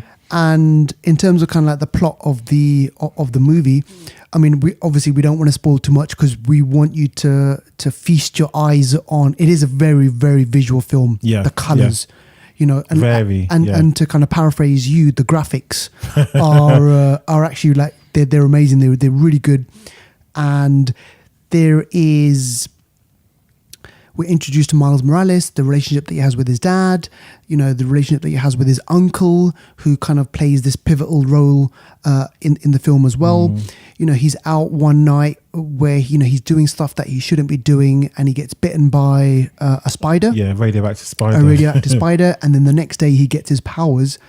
But then, and that part, you'll probably think, oh, well, this is Peter Parker. This is kind of like all similar. But there's a thing in there which involves a machine, it involves Kingpin, and it involves bringing these other universes into Miles Morales' universe. So I'm going to leave it at that, and that's where you get all these different spider people. Yeah. But in terms of a movie, Deval, I mean, what did you think of the whole plot? I think it was interesting to see how they were going to bring these other spider people from different universes into sort of Miles Morales' universe, and it was down to obviously. There's a reason, I won't spoil it, but there's a reason why they have opened up a crack in the universe, or multiverse, I should say. Yeah. And that reason is warranted. You can see, you know, certain people wanting to go by any means necessary to achieve their goal. Yeah. And by doing that, they've made a mistake of opening up parallel universes and bringing in different characters and unsettling the multiverse, Yeah. which is not a good thing to do. Yeah, yeah, you know, totally so right. it was good. It's good in how they did it. The execution was good for an animation. It looked good. It fit, and it gave a good reason for the other ones to come in. Otherwise, like they could all come in, but what's the reason? Why What they're is- here? exactly. Why they're staying here? Why they're trying to get back? So it gave them all one common goal, which really fed into their characters' motivation. So Yeah. I liked it. I mean, I don't usually go to the cinema for animations. No. But this one, I looked forward to. I sat through the whole thing. Yeah. I wasn't fidgeting, wasn't looking at my phone. For all the characters, there's a lot of big stars in this, you know. Yeah. I'm going to read out a few names, but obviously Shamik Moore plays Miles Morales. And I can never say his name, but Mahershala Ali plays Uncle Aaron. Yeah, he plays Uncle Aaron, Yeah. and he was in Daredevil. Oh, sorry, Luke Cage. Yeah, he's in Luke Cage, exactly. Yeah. And Brian Tyree Henry, we've heard his name a few times. He's in Atlanta. Yeah. He was in Widows. He's going to be in Godzilla Yeah. next. This guy, He's up and coming. Yeah, He's going to exactly. be He's yeah, getting he's there. big. So he was Jefferson Davis. Yeah. Aunt May, Lily Tomlin. And we got Zoe Kravitz played Mary Jane. Wow, Had no idea. had no idea. Jason Momoa's stepdaughter. What? Is it? Jason Momoa, Aquaman. Yeah, because he's married to her mum. Are you serious? Yes, I had no idea. Lisa Bonet. Is it? Yes, he's married to Hold on, Lisa. Lisa Bonet. Yes, He's married to her. yeah, She's old school. yeah. I know. From Cosby Show. Yeah. yeah, I didn't know that. oh, yes, Oh my gosh. yeah, man. Wow. Yeah, Serious? Seriously. Yeah, they're married. They've been together since 2003 or 4 or something. Are you serious? They've been together for a while. How old is Momoa? He looks younger than he is. He's, you know what? It's funny because I was just reading this yesterday. He's 1 year younger than me. Serious. 79. He looks younger than he is, you know. I don't know what Yeah. it is about him. Yeah. But yeah, sorry. Yeah, sorry. Tangent. Yeah. Nicolas Cage, Spider-Man Noir. Spider-Man Noir. Lev Schreiber, Wilson Fisk. Wilson he- Fisk, he just looked like a massive block. Oh, It's like the animation was so... The way he was drawn. Yeah, it was like something you see in like old school manga, like Yeah. unrealistic body shapes. Exactly. He was like a walking solar eclipse. Small head, Yeah. massive body, and there was a scene in there where he does some damage to someone, and Yeah. he kind of punches down. I love that. Crazy. That was brilliant. Chris Pine played Peter Parker. I didn't know that. Jeez, no, I didn't know I that didn't know either. that. Yeah, I had no idea. But yeah, so Oscar Isaac. He's in there playing interesting person, whatever that means. I don't know. Oscar Isaac got in on the show. Oh, you know who interesting person is? Who? You, ladies and gents, you have to wait until the end of the credits. Oh, was that him? That's him. Okay. He plays the Latino Yes. Okay. Spider-Man. Okay. Oh wow. Okay. Cool. Yeah. There's quite a lot of yeah. So good performances. Yeah, and like just to go back a bit about the visuals, I mean, there is, you know what, I really, really liked it. And you know, you mentioned anime. You know, like in a lot of these, in a lot of anime, you would have like, for example, if someone's banging on the door, you might actually have the word "bang" come up. Yeah. There's a lot of that. Yeah. in Comic book type. type text come up on the actual in the movie. I really liked it. Yeah. It was funny. It was emotional as well. Yeah. The relationship that he has with his dad and everything. And it's got everything that you'd want from a Spider-Man movie, Yeah, actually. yeah. It's just this is an animation, but don't let that fool you. Doesn't take anything away, actually. Not at all. Doesn't take anything away, which could be something in the future they do more of, actually. And then it made me think about could we see a Miles Morales Spider-Man? What, in a Marvel Cinematic Universe? Well, or even just a live action movie. Like who owns that? Sony owns. Yeah, but you know he's been mentioned. You know that in Spider-Man: Homecoming, there's a scene where Peter Parker goes to.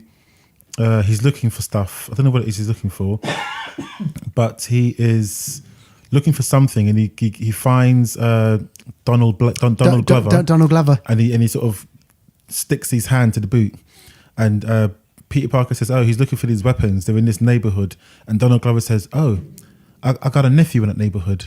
So Donald Glover's character was Aaron. Oh, was the uncle? Yeah, was the uncle. Right, And okay. His nephew is Miles. Is Miles Morales. So they loosely mentioned Miles Morales. There you go. In Tom Holland's Spider-Man. So it's open, you know. Who knows, ladies and gentlemen?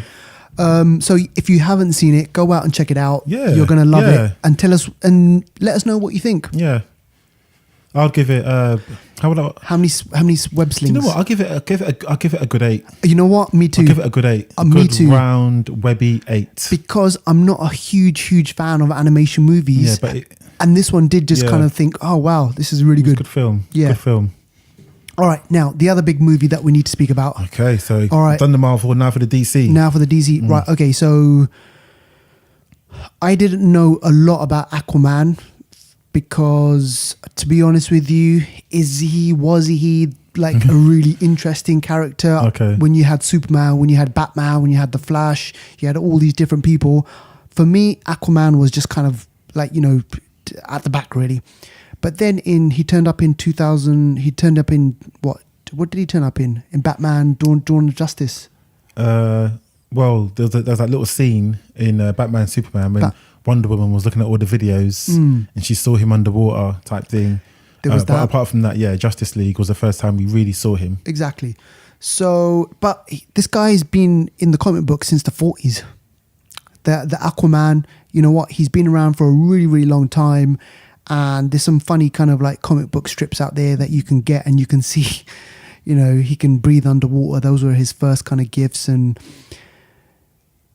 I mean, I'm doing him all, that's a disservice because when you compare the comic books to this movie, oh man, feast your eyes.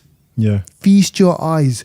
Okay, Deval. He's a serious, I mean, yeah, Aquaman is one of those characters. He was teased a lot back in the day as being the one that could talk to fish, and in the cartoons or have him talking to fish in these circles. Like they had these circles in the film actually. Yeah. Like these circles would come out and he'd be communicating with the fish. But I know Jason Momoa, he is such a rock and roll kind of guy. Yeah. You kind of just like him for who he is. He's and then Aquaman comes second. Yeah. So I did like him as Aquaman. He's not, I mean, Aquaman, he's meant to be blonde and like a white guy, like you know, type thing. And he's not obviously that. But it doesn't matter. It's like he just nails it.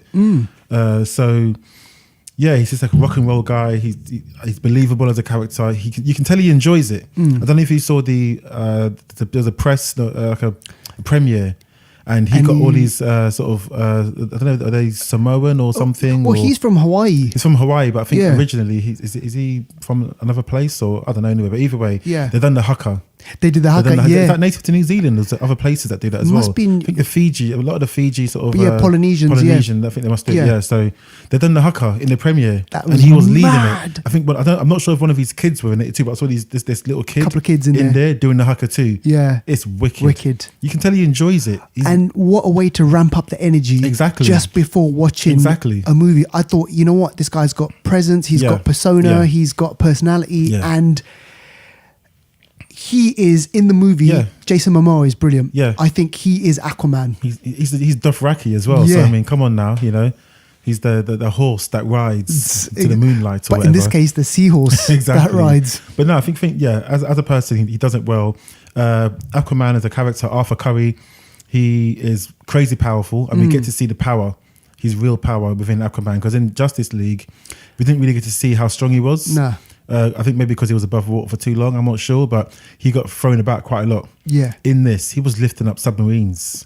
He was like swimming mad fast. He was getting shot. Yeah. Bullets are bouncing off him. And you get to see just how powerful this guy really is. So that was a really good thing to see. Yeah. A bit of his backstory, his mum and dad, how they met. They've done all the classic, you know, storytelling origins and stuff like that. For me, some of the highlights though was Mira. Yeah. I really liked Mira, Amber Heard's character. I love seeing just that rawness, and she just kick ass. Exactly, it's like she's got all the weight of responsibility because she's from Atlantis and she understands the ways and all that kind of thing. So everything she does is with purpose. She's like trying to lead the way, trying to show Arthur Curry, you know, this is where your legacy is. You got to come back here. You got to do this. You got to do that. He's more of a rock and roller. Like, I'll go with the flow. Why should I do pints it? In the pub. Like, yeah. So you get to see the contrast between the two characters, which is good. And then obviously you get to see a bit more of Atlantis, which James Wan said that was the reason why he wanted to do because I think he was offered the Flash as well, Right. but he said he wanted to do Atlantis because it's something that's never been seen before. I know. and he wants to have that creative freedom to The explore visuals, exactly. the city of Atlantis in this movie, oh my gosh, Yeah. it's just like a smorgasbord of color, of kind of layers. Yeah. It is pretty amazing. It is, and at that point, just to interject, there is a lot of CGI in this movie. Let's not heck of a forget, lot. loads. So when I'm watching the movie, I'm thinking, wow, man, like, you know what, it looks visually stunning. They've done this explosion over there, and you know that scene, what you just said about him picking up a submarine. Yeah. Oh man, it's visually, it is It's like a Superman type thing. exactly. you know? He's that powerful. And when I watched it, I thought, damn, because obviously I didn't realize that, you know, this is how powerful that he is, and they've drawn from the comic book, and his abilities. They've drawn from some of the stories over there. But the things that I loved about it was obviously his acting. He was really good.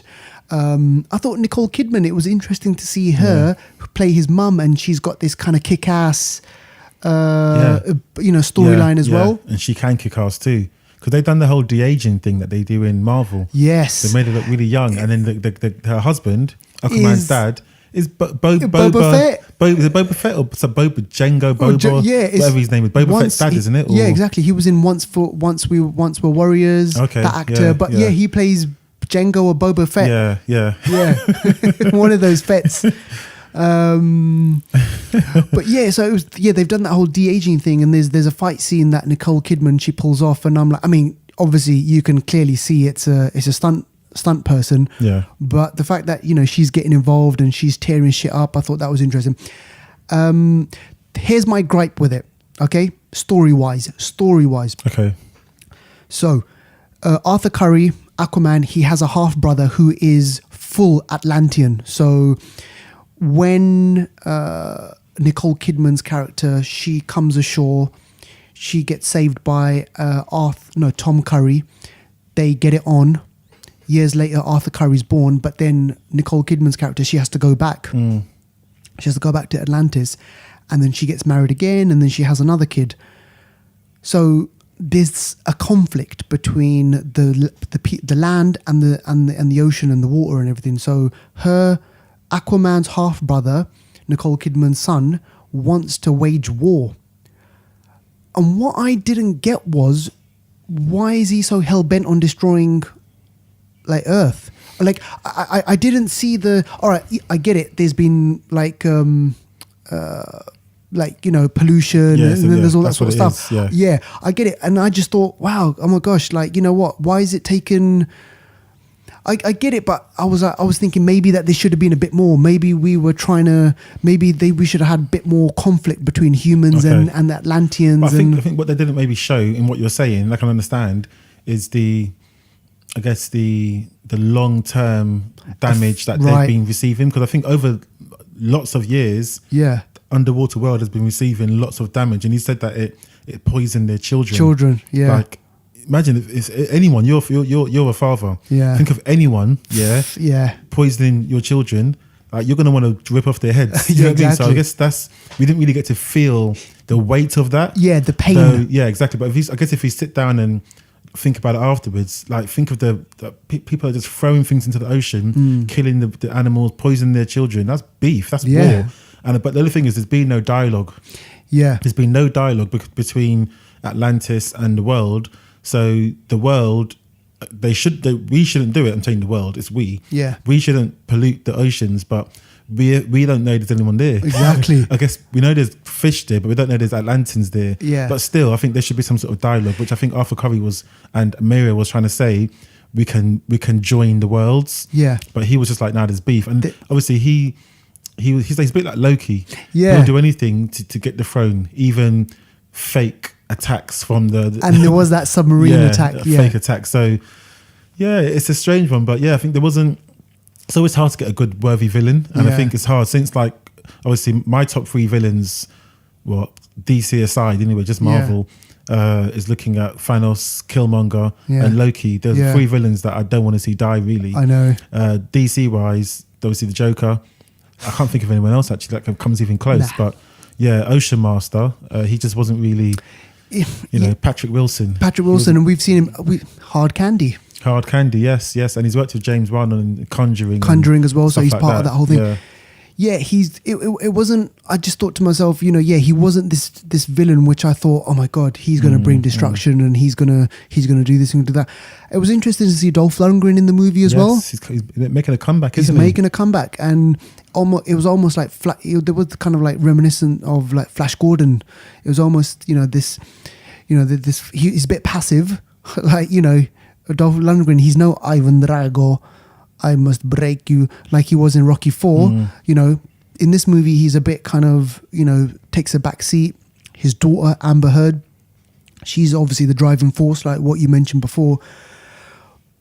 But it is all Aquaman. And the good thing is they didn't introduce a secondary character, a sidekick, like a Flash or Cyborg or something like that. Yeah, that would have been nice to have a little touch just to show that the world still coexists. But they decided to just not do any of that. So I wonder, would it have been too much if they'd added in like a mention of another person, or? I don't think it would have been too much. I think there could have been even a post-credit scene or something, like a conversation to say, "Hey man, see all this mess? Where were you? Why couldn't you help? I was dealing with this." This is going to be happy. Like kind of something to sort of forebode a future kind of like team up JLA, Yeah, but they don't plan that far ahead, do they? Yeah, exactly. But decent film. Yeah, decent film. His first outing. I think it could. There were the other thing was I felt it was long. Okay. I did feel like there were some bits in there where it was long. I wanted to see more of Black Manta. Oh. I wanted to see more Black Manta, like if I'm being honest. Yeah. One thing I never get, how comes with all black characters, why can't they just be called Manta? Why must it always be black? Black Manta. Yeah, Black Lightning, Black Panther. Exactly. A panther's any other colour? Yeah, exactly. I don't know, I mean. But one thing that made me laugh was, like they have the scene where, in a lot of these movies, they have the scene where the superhero is fixing his suit, he's building his suit and he's making it better. Come on, man. But you know what? They did it with Black Manta, and he's doing this thing, and man it was just like genius. If we can fix that in that little shed of his, Did you see that in that little shed? This man needs to be like he's a Nobel Prize. He's Tony Stark level, like next level. I was just like, oh, you can't take these things seriously sometimes, man. So there were some of these things which I was just like, right, okay, is that really believable? And I gotta say, that suit that he comes up with in the end, oh my gosh, it looked like an ant. It's just like, it was weird. So obviously he's gonna come back. Yeah. So we'll end up seeing him, because obviously there's an end credit thing scene which you got stay for. Yeah. One end credit, mid credit actually. There's nothing at the end. No, there is. No, there wasn't. I stayed. Don't try it. I searched don't try it. You can't get me again. No. Because I did stay to the end. Even though I knew there wasn't, I still stayed. Yeah, I know. But okay. It's okay, name the frames. Yeah, okay, name the frames. Don't worry, we're not going to get you again. How many fishes? Ooh, how many fishes? Do you know what? I'll give it a 6.5 type thing, because it was a fun film. Yeah. My expectations were really low. Yeah. So I wasn't expecting much. I didn't walk away disappointed. It was fun. We're spot on with the it was a fun film, but I actually wouldn't see it again. Yeah. Not until it comes out on DVD. On DVD, where there's maybe some extra scenes. Yeah, I wouldn't see it again. Who knows? Maybe they did film some scenes with the Flash or some extras. Maybe, but I don't know. It's crazy. But Jason Momoa, he's rock and roll. He is. I'm just looking at some details for prep for Conan the Barbarian. He was just having a drink with his friend, and he said to his friend, "You know what? Wouldn't Conan just rock if you had like a broken nose, like a proper, crooked nose?" And his friend punched him in the nose and broke his nose. Oh my gosh. Literally just like that. This guy's a nutter. He's a nutter. He's a nutter. Yeah. But it works. Yeah. This guy's... He's a nutter. Hopefully we'll see him. He's on a Netflix show, I think, as well. Frontier, it's called, I think. Yeah, Frontier. I've not seen it. I've not seen it, but I know he's in something like that. Yeah. He's directed something as well. Okay, yeah, he has. Yeah, his missus is 12 years older than him. Yeah. I just noticed. Is it, Lisa Bonet. Yeah, 67. He's 79. Yeah. Yeah, and Lenny Kravitz is her daughter. Yeah. I had no idea, Yeah, man. Not Lenny Kravitz, sorry, Zoe Kravitz. Zoe Kravitz is her daughter, yeah. Yeah. Wow, okay, cool, yeah. So yeah, All connected. all connected. So yeah, cool. All right. So that's Aquaman, I ladies think and gentlemen. In the battle of Marvel versus DC, I think Marvel wins that one. I think Yeah. Marvel wins that one. Of course. Spider-Man definitely wins that one. Yeah. So, Defo. yeah. Out of the two, I mean, you know. for sure.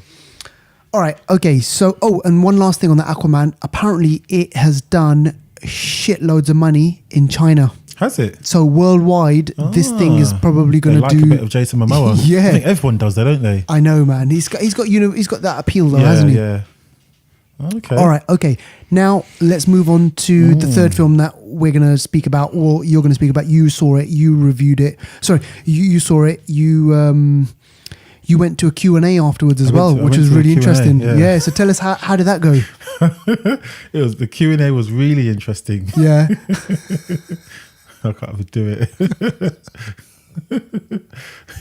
But yeah, so the house that Jack built, we spoke about this film. Do you know what? We spoke about this film back in late May or early June. You've been teasing this film for a while now. For 6 months, basically 6 months. And I was looking forward to seeing this film.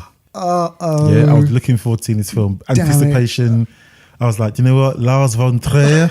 Don't let us down. Nymphomaniac 1 and 2, Antichrist. He's done all these films. Melancholia. Yeah. He's done a whole bunch of films. I think he done a film with Bjork years ago as well. Yeah, Dancer in the Dark. Yeah, that's the one. Yeah, so I went to the screening.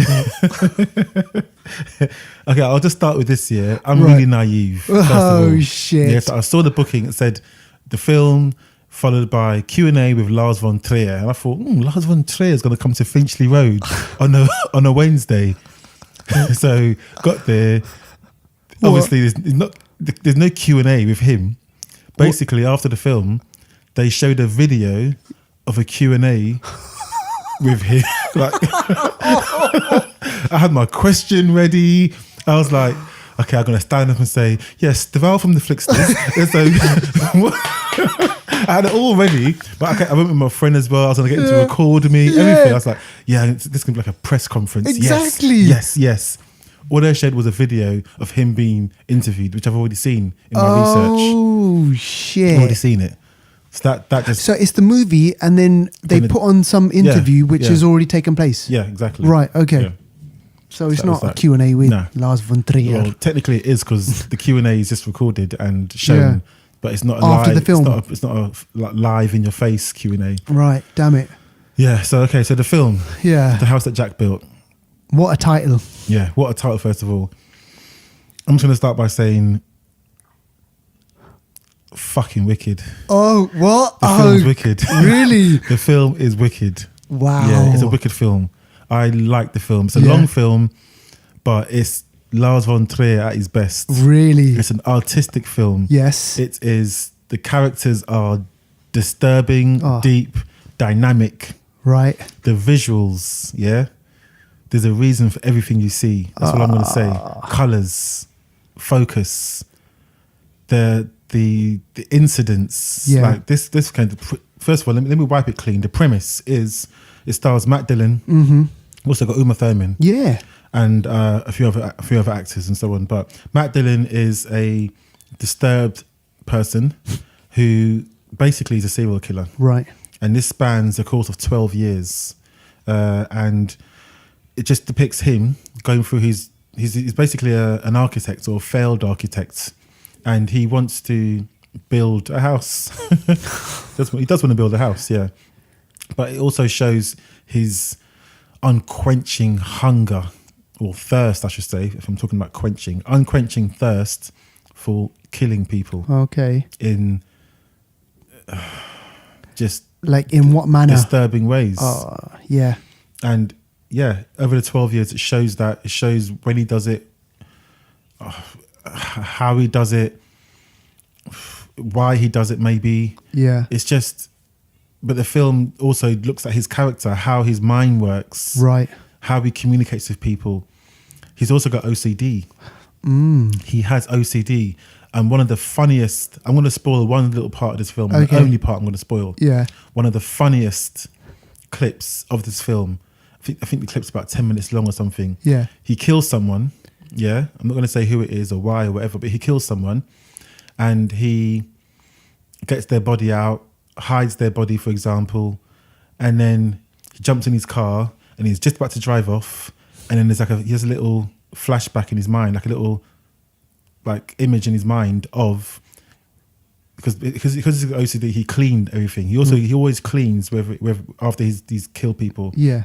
Jumps in his car, then you see an image of a blood stain under the chair, and he's like, damn. Then he gets out of his car, runs back into the house, checks under the chair, there's no blood. Okay. It's just in his head. He's OCD. He jumps back into the car, he's like, okay, starts the engine. As he's about to drive off, then he sees another image of some blood behind a picture frame. And he's like, oh, shit. Jumps out of his car, runs back into the house, checks behind the picture frame, no blood. Yeah. He does that about 6 or 7 times. And it's funny. It's so funny because of the journey you've been on with him, because you know he's got OCD, and some people have OCD. Yeah. There's always been a time in your life when you've done something, you've left your house and thought, oh damn it. Did I turn the stove off? Or damn, did I turn this off? Is the iron off? Or did I do this? Or did I do that? Yeah. And you convince yourself that you haven't. Yeah. You go and check, and it's all right. It's all right. He does that about 7 or 8 times. Wow. It's so funny. Yeah. It's like, and the more he thinks of it, the more the images of the blood is. Okay. So at first it's like a little spot, and then it's like, you know, a big patch of blood under the chair or something. Yeah. And you know there's no blood because you saw him clean it. Yeah, yeah. But in his mind, he imagines it, and he goes and checks, and there's always nothing there. And the fact that the audience is laughing at something which is supposed to be like grim. Exactly, yeah. It's like we're complicit in this thing. I love that. Yeah. He's so, and the way he's such a like well-spoken, like clean cut guy. He's the sort of guy you wouldn't think is a serial killer. Right. Obviously, there's stereotypical sort of images of what serial killers look like, but I think probably serial killers, those ones that have the time to plan and stuff like that. Yeah. They're probably the most normal-looking people out there. Yeah. But yeah, I'm telling you, this film was wicked. And like in terms of kind of like the killings, are they gruesome? The killings are gruesome. Okay. Disturbing. Right. Because that was the thing that a lot of people were like saying, oh, this film's so controversial. This is what we heard of. Remember back in May or June, we had 100 people walked out of a film festival. And that's what made me so excited to see this. It lives up to the hype. It lives up to it. The cinema wasn't that packed. There must have been about 15 people in there, tops. Right. Okay, and wow. It was very, very like, because this film's not a popular film. No, I mean... We're in there, and at certain times, when something gruesome happened, I would look at the people. So I sat at the back. Yeah, I like look that. at the people, and I see people covering their eyes or scrunched up and flinching. Yeah. And there was a few scenes, because again, I don't want to spoil it, but there's certain times where he might be doing something to a woman, for example. Right, okay. And what he's doing, only a woman will understand. Right. So okay. I looked at the women, and they were like, oh. They were really like flinching. They were like, you could see they felt it. Yeah. So yeah, and again, there's more disturbing things, and with people of different ages. That's all I'm going to say. Oh yeah, shit! Of people of different ages, and it's like there is no leniency. There's no taking care because the person's older or younger. Yeah, he's as brutal with one person as he is with the next. Well, this is it. I was just about to say. So he doesn't give a shit. Nah, like he's a psychopath. They lack empathy. Yeah, especially with living people. They don't see that connection of hurting people.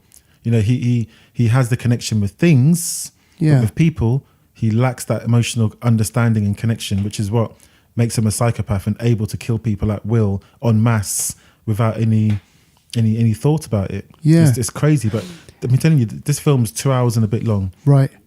It is from start to end gripping, and it's also not linear as well. It's like it's a bit discombobulating. Right. Okay. Which for that word, but Lars von Trier's films tend to be like that sometimes. Yeah. They'll be back and forth and stuff like that. But the performances, man, this performance from him is a really good performance. Really? Yeah, really good. Because when people think like, oh my God, Matt Dillon, I mean, obviously I remember him because of the films that he's been in, like, 80s and 90s and things like that. But people coming to this film they probably might not know this, but this guy's been around for a really long time. He's been around. He has, man. Yeah, something about Mary, I think. There's something about Mary, yeah, of course. So what? Lars von Trier, first of all, he's a nutter. Yeah. Yeah, the films that he puts out, controversial. He knows it. He likes it. Yeah, he's got FUCK tattooed on his fingers, On his knuckles. And It's crazy. controversially, he made like a comment at like a film festival not long ago about something about Nazis and things, and Okay. and people were like turned off from him. Then he took some time off. Yeah. He's admitted, in his personal life, he's battled with depression. Oh, I'm not sure. I'm not surprised. Yeah. In the Q&A that they showed during the questioning, I don't know if he's actually physically okay because he was trembling quite a lot. Right. He's Okay. like he's got the shakes or something. So Okay. I'm not sure if there's something physical or psychological that he's battling. Right. But you can literally see him shaking. Like I was Okay. like, whoa, Whoa. sort of thing. Yeah. But he said in his interview that this character, of all the characters that he's created, is the character closest to him. Oh my gosh. Think of that as you will. Yeah. This is the closest character to him. But he said, but I'm not a serial killer. And then he stops laughing. Yeah. Also, on set, on this film, Matt Dillon was saying that they had a mantra of not rehearsing. Right. So first time with freedom. So they didn't rehearse their takes. Right. He made a point that every take that they do, go into it fresh. Don't rehearse it and get it all systematic and wooden. Yeah. Do it as you see it should be done. Right. And then you can maybe rehearse afterwards and try a few takes. But he made sure that all the takes were done straight away with no rehearsal. That's what they've done throughout the whole film. Wow. Crazy. Yeah. That's mad. That's technically unheard of. Yeah. Yeah. But I guess there's no special effects and stuff. So with this, maybe it's a cheaper process. They can get away with that. With other big set pieces, you got to rehearse that shit, Yeah, well, yeah, exactly. 20 times before I you know. try it. But yeah, it's a really good film. The lighting, the mood you get from the sets, the visuals and so on, Sure. and the scenery. It's just and the I can't colours. wait to watch it. It's a good film, It's a good film. It's a really deep, disturbing but good film. I Okay. must say, it's worth it. Yeah. I'll give it a good 8.5. Hey, oh wow. All right. Give Brilliant. it a good 8.5. Yeah. Wow. Folks, Give you it heard a good it. 8.5. Yeah. You I heard it. probably will see it again at some point. Not in Yeah. the cinema, but I will see it again. Yeah. Yeah. All right. You The heard house it, that ladies Jack and built. gentlemen. Yeah. So yeah, cool. Go see that if you dare. If you dare. If you dare. All right. Let's move on to hidden gems. Yes, hidden gems. We've got 2 hidden gems today. Yes. Both quite dark, actually. Now, hang on. 13. Oh, sorry. No, I was thinking about another film called 13 Ghosts. Okay. Oh yeah, that's a 1999 one, isn't it? Yeah. Right. Okay. So hidden gems. We've got a movie back from 2014. Mm-hmm. Yeah. So it says 4 years ago. Tell us about 13 Sins. 13 Sins. So that's a kind of horror film, but a bit funny in places actually. But it features a person, a guy who a bit down on his luck, needs a bit of help, blah, blah, blah, whatever. And he gets a text, and the text tells him to do something, and he'll get some money. So he does one thing, gets a bit of money. Does another thing, gets a bit more money. So the little things are like, for example, eat a raw egg, Right. do it, get some money. Yeah. Swat that fly, does it, get some money. Yeah. Eat the fly. He's like, huh? Eat the fly, does it, get some money. Bit by bit, the sins or the requests get bigger and bigger, more daring. Okay. Like he gets told to knock someone over, steal someone's purse, and Right. things that start to go towards actual bodily harm and murder, Yeah. things like that. And as things get, bigger and bigger, he gets more money. It gets to a stage though where he wants to stop. All I'm going to say is he gets to a stage where he wants to stop, but he can't stop. That's what I'm going to say. But it's actually quite a funny film, Really? in a dark way. Okay. It's worth a watch. It's a hidden gem because no one's really heard of it. No, I came I across haven't it heard of it. randomly. Yeah. It's called 13 Sins because all the things he does, he shouldn't be doing. He shouldn't be doing. Yeah. And it's produced by Jason Blum. Yeah, Blumhouse. Yeah, Blumhouse. exactly. Yeah. So it's 13 things that he has to do to get the jackpot, which is $6.8 million, I think it is. Right. To be precise. But yeah, it's it's crazy. And I think because he's so down and out, he needs this money, and I'm not sure, was it some sort, I think it may have been some sort of I don't know. I don't think it's actually explained as to who this person or who this entity was. Whether it's a demon, maybe it was an e-demon. These e-demons seem to be getting around these days, you know. Isn't it? So true. Well, first it was the e-demon, then it was the camera, sort of cam girls sort of thing. Sorry. And now it's 13 Sins. And I'm just doing my little bit to kind of speak about this film. I just quickly searched in 13 Sins. It's a remake of a Thai film. Oh, okay. Called 13 Beloved. Oh. So wow, 13 beloved. I'd rather have 13 beloveds, to be honest, than 13 sins. Yeah. So if you like your Thai horror films, maybe watch it as a double bill. Mm-hmm. But that sounds really interesting. And April 2014. Yeah, cool film. The next one is Dark Skies. Yes. Now we've mentioned Dark Skies before, haven't we? I don't think we have. We've mentioned a few dark things, but I don't think we've mentioned Dark Skies. Hopefully not. But yeah, Dark Skies came out in 2013, and it's a film that sort of looks at a family, mum and dad and two kids. The family are going through a bit of financial sort of burden. The dad's going to have to stay home. The mum's going to be the breadwinner. And I guess it causes a bit of stress in the family because things aren't balanced like they used to be. But some dark occurrences start to unravel around his family's lives, usually at night. But they feel like it could be, spirits or the usual thing, But lo and behold, it's not to do with spirits, it's to do with extraterrestrials. Uh-oh. And everyone thinks, or most people think, extraterrestrials will come here and maybe they might want to conquer, or maybe they might want to experiment on us, but some of them could be evil, Yeah. Who's to know there aren't any serial killer aliens out there? Of course. So, but these aliens, they're really dark, like nasty, scary, yeah. Yeah. Kind of, when I first saw this film, I thought they were like demons or some sort of, possessional type things, entities, but yeah, these aliens are dark. Crazy dark things start happening, and the kids start to exhibit, dark behavior and stuff. I think at night they come to try and get the kids. Damn it. The kids start sleepwalking.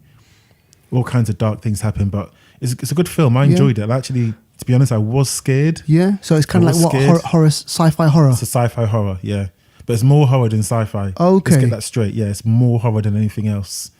Because you're not seeing no flying saucers, mate. No, no flying saucers. These aren't ET, right? No, that's some cuddly aliens, nah, mate. Nah, this shit these is gonna will chop off ET's finger. If ET got in the way, they will chop off ET's finger and say, "Get the heck out of here." Yeah, you're not going home. And again, this is a Jason Blum production. Yeah. These guys are making telling you, man, Blumhouse. They've cornered the horror, the market, right? Yeah, they've got it on lock. So yeah, it's a good film. Good film. I recommend both films. If you like a bit of horror, a bit of scariness, then go out and watch 13 Sins 2014, and also watch Dark Skies 2013, if you dare. Brilliant. All right. So yeah, what's coming up soon? Lizzie. I really want to go and see Lizzie. Yeah, that's coming out end of the month. Yeah. Bumblebee's out. That's out real soon. Or if not, it's out now actually, by the time this airs. And there's a few other films that are out that I probably won't see, a few of the Christmassy type films. But I think for me, January is going to be a big one. You got Glass out in January. Can he wait for that one? Can I wait? But I mean, for me, Bumblebee, The House That Jack Built. And what was the other one that you said? Us? I mean, Glass. In January? I think for me, like over the next couple of weeks, if I can fit in those ones, and obviously I'll stay away from Mortal Engines. Oh yeah, stay away from that. Stay away from that. Also, another film as well, Leprechaun. How could I forget? How can we forget? Oh my gosh, that's coming out this month sometime. Do you know what? Just for the laugh, Leprechaun, we got the to watch movie, it. the official blue tick movie page, they commented and liked our there you go, Leprechaun. We're getting likes from all over, man. They liked us, yeah. They liked our little post that we put out. That was so funny, man. They liked it. So yeah, so cool. Leprechaun. That's out this month. Yeah. And then meet us up for St. Patrick's Day celebrations, like in March, where Deval is going to be like To the other end of the rainbow. Where did this come from? Oh god! I apologise again, all my Irish friends. They're gonna come after me, you know. I know he is. I got an Irish friend who's a boxer. If he listens to this, he's gonna knock me out. He's gonna be like, "What? He's gonna knock me out." Deval, that's not how we speak. Exactly. All right. Oh man, but yeah, that's the end of the show now, isn't that's it? That's the end of the show. Are we gonna do a cinema giveaway? I think we are. I think we are. And I think for today, the cinema giveaway will be, you have to put in, you've got to be a follower, subscribe, and make a note on one of our social media platforms, and just put in there the house that cinema built. Okay. Yes. Yeah. The house that cinema built. Put in there that, and just say, yep, send me my cinema ticket, and we will get in touch and send that to you pronto. Just for people in the UK. For now, soon next year, we'll try and think of something that we can spread across the globe that everyone can enjoy. Exactly. And get involved in. So cool. So that's the end of today's show. And thank you very much for tuning in, listening, and be safe out there, guys. Happy Christmas. Now, I don't know whether that's like, because that was pretty creepy as well. It was. It was pretty creepy, wasn't it? I got the jack in me. Oh, gosh. All right. Okay. Over and out. Is that, shall I? Yeah, press stop. Have we stopped now? We stopped. All right. Okay. Are you sure? We have, yeah. All right. Okay. All right.